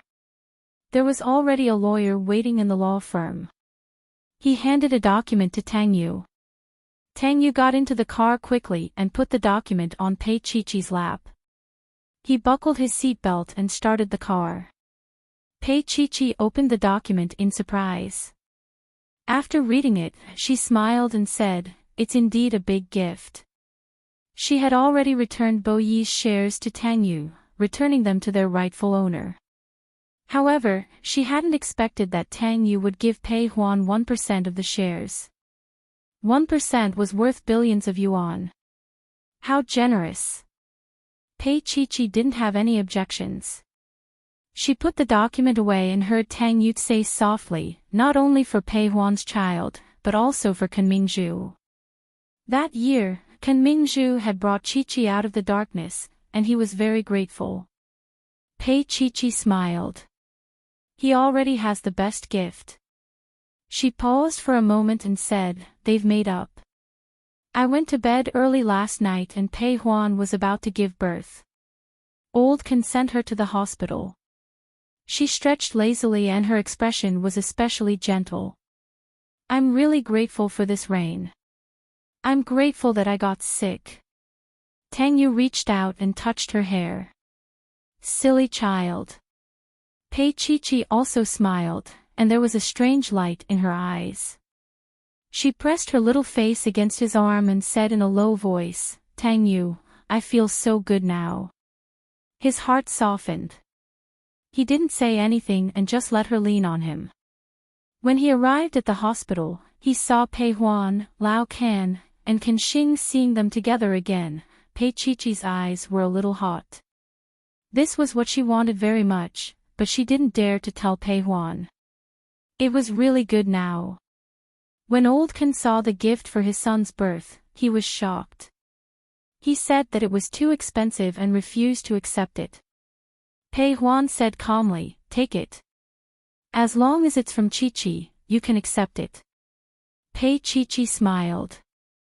"It's Tang Yu's idea." Pei Huan was about to explode. It was Tang Yu's intention.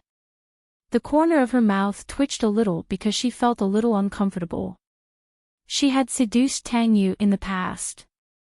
Pei Chi ruffled her hair. "Look, you're being silly again. Didn't you say that the past is in the past?" Tears welled up in Pei Huan's eyes. Pei Chi couldn't help but pat her. "Don't cry." Lao Can hurried over like an old mother. Finally, after coaxing the noble lady, he could finally hold his baby for everyone to admire. Lao Can asked happily, "How is it? Can I look at it?" "Oh. It's very handsome." Pei Chi said against her will. Because newborn babies were all wrinkled, only Lao Can thought it was good-looking. Old Can's heart was filled with joy, and he was extremely satisfied. Pei Huan was the only one who didn't say anything. It's obviously like you. It's not good-looking at all. Lao Can was deeply shocked. He was afraid that the newborn child could understand. His IQ was 0 at this time, so he quickly coaxed the child. Mom is just talking nonsense. Our Kanxing is the most handsome and good-looking. Pei Chi frowned and suddenly said something surprising. Pei Huan, your son's name.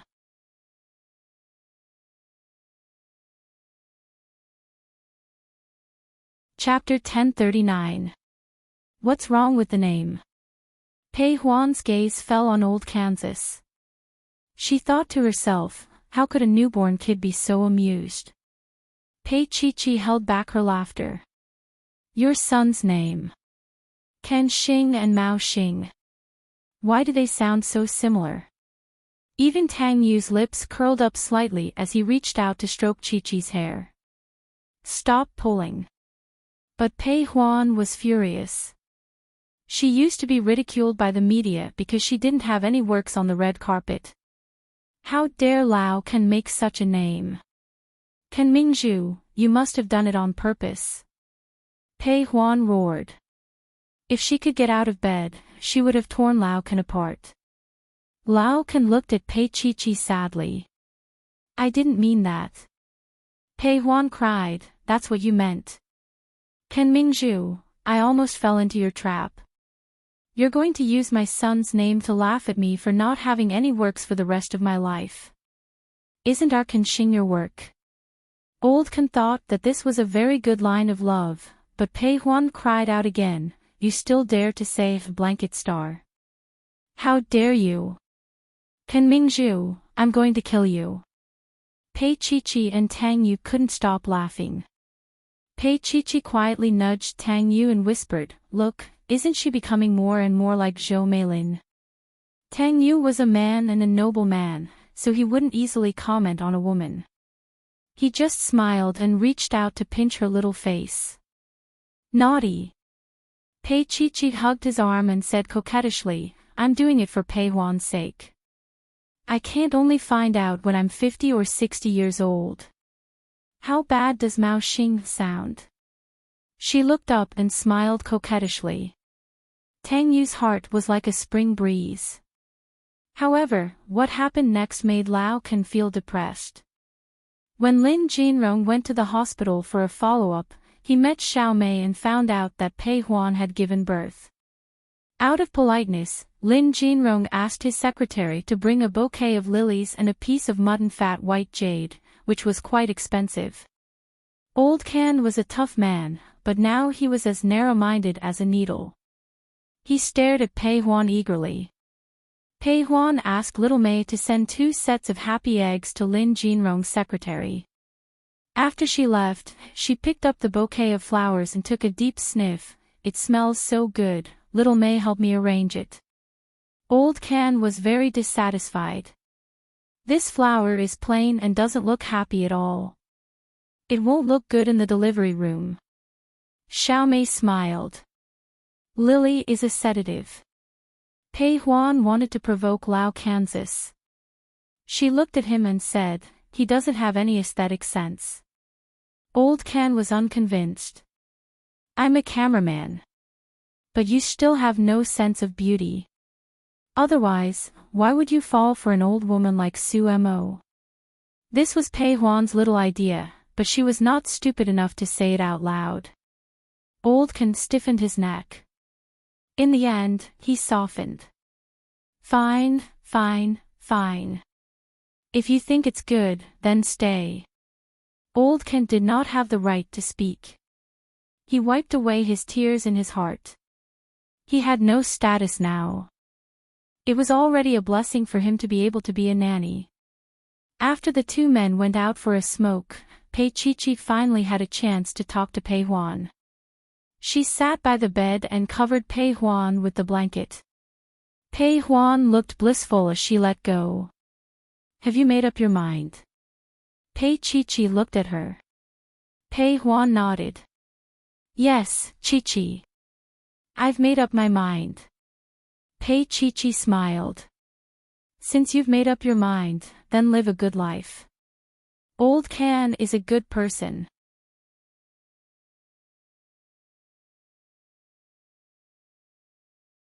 Chapter 1040. Pei Huan understood what she was trying to say and responded with a grunt. Pei Chi smiled. Live a good life in the future. You don't lack money. Don't work in the entertainment industry. That bowl of rice doesn't taste good. All you see is Yi Liangqiu, the heavenly Queen Yi. She's in such a high position. If she doesn't obey King Entertainment, she'll be frozen. Pei Huan was silent for a while. Chi, I know what Tang Yu means. She raised her eyes and looked at Pei Chi. He really cares about you. He cares about the people around you and the people you care about. He's quietly taking care of the top-up card. Pei Chi smiled. Your old Can is a good person too. He loves you. Seeing that Pei Huan was silent, he patted the back of her hand and said, Don't mention the past, especially Su Mo. Even Lao Ken could let it go, so why can't you? Pei Huan suddenly got up and hugged Pei Chi's arm. Chi, I really want to call you Mom. Pei Chi had a look of disdain on her face. Pei Huan, you shameless person. I'm clearly younger than you by a few months. It's one thing for you to call me sister, but you still want me to be your mother. Although what she wanted to do now was to be a mother. Pei Chi happened to be there. In the end, she and Old Kent agreed to get married when the child was 2 months old. They didn't want to stay in a hotel suite. After all, it would be inconvenient to have a child. Instead, they would stay in Pei Huan's villa. Old Can was a little disappointed that their honeymoon was over. However, on further thought, they could consummate their marriage in 2 months. He felt better. On the other hand, Pei Huan didn't care as long as she had a son. It was already 4 or 5 in the afternoon when Pei Chi and Tang Yu left. They held hands. Mrs. Tang, where do you want to go? When are you marrying me? Under the setting sun, a beautiful girl was hugging a handsome man on the streets of B City. They stood next to a top-of-the-line sports car and attracted a lot of attention. Pei Chi pouted, looking very innocent. She did not look like Boss Pei at all. Tang Yu looked at her. His gaze was deep and there was a tinge of affection in his eyes. He smiled faintly. Pei Chi, I suddenly feel that it's good to live together illegally. She glared at him, but her eyes were filled with coquettishness. Tang Yu smiled faintly and reached out to hold her in his arms. He closed his eyes and said, Chi, how can I bear to do that? How could he bear to let her follow him without a name? She buried her head in his arms and thumped his shoulders with her small hands. Then she said somewhat meaningfully, Now I know the benefits of not having a xiongmao. Tang Yu looked at her. Pei Chi smiled softly. When Pei Huan gave birth, she plucked out all of Lao Can's xiong hair. Tang Yu looked at her. So, Tang Yu, it's a good thing that you don't have a xiongmao. Pei Chi held back her laughter as she opened the car door and got into the car. Tang Yu was stunned. Then, he shook his head and got into the car as well. He buckled his seatbelt slowly and looked at the little girl with an indescribable satisfaction in his heart. At that moment, his Chi was like an ordinary girl. He suddenly said, Chi, do you want to continue going to school? Pei Chi was stunned for a moment. Then, she felt a little emotional as she recalled that she did not get her graduation certificate from B University. She felt as though she had been in a different world. After a while, she said softly, We'll talk about it in the future. Tang Yu saw that she looked a little sad and knew that she was thinking about the unhappy past. He smiled faintly. That's true. Miss Pei's most important task in life is to propose to Mr. Tang. Tang Yu. She called his name angrily. Tang Yu had already started the car. Isn't it? You're tuning into the LoveLore Library YouTube channel. We're so grateful for your support, and don't forget to subscribe to join us on this incredible journey through captivating stories. Your generosity through donations truly makes a world of difference, as it's the primary source of revenue that allows me to expand and enhance this channel for you. Thank you from the bottom of my heart for being a part of this adventure.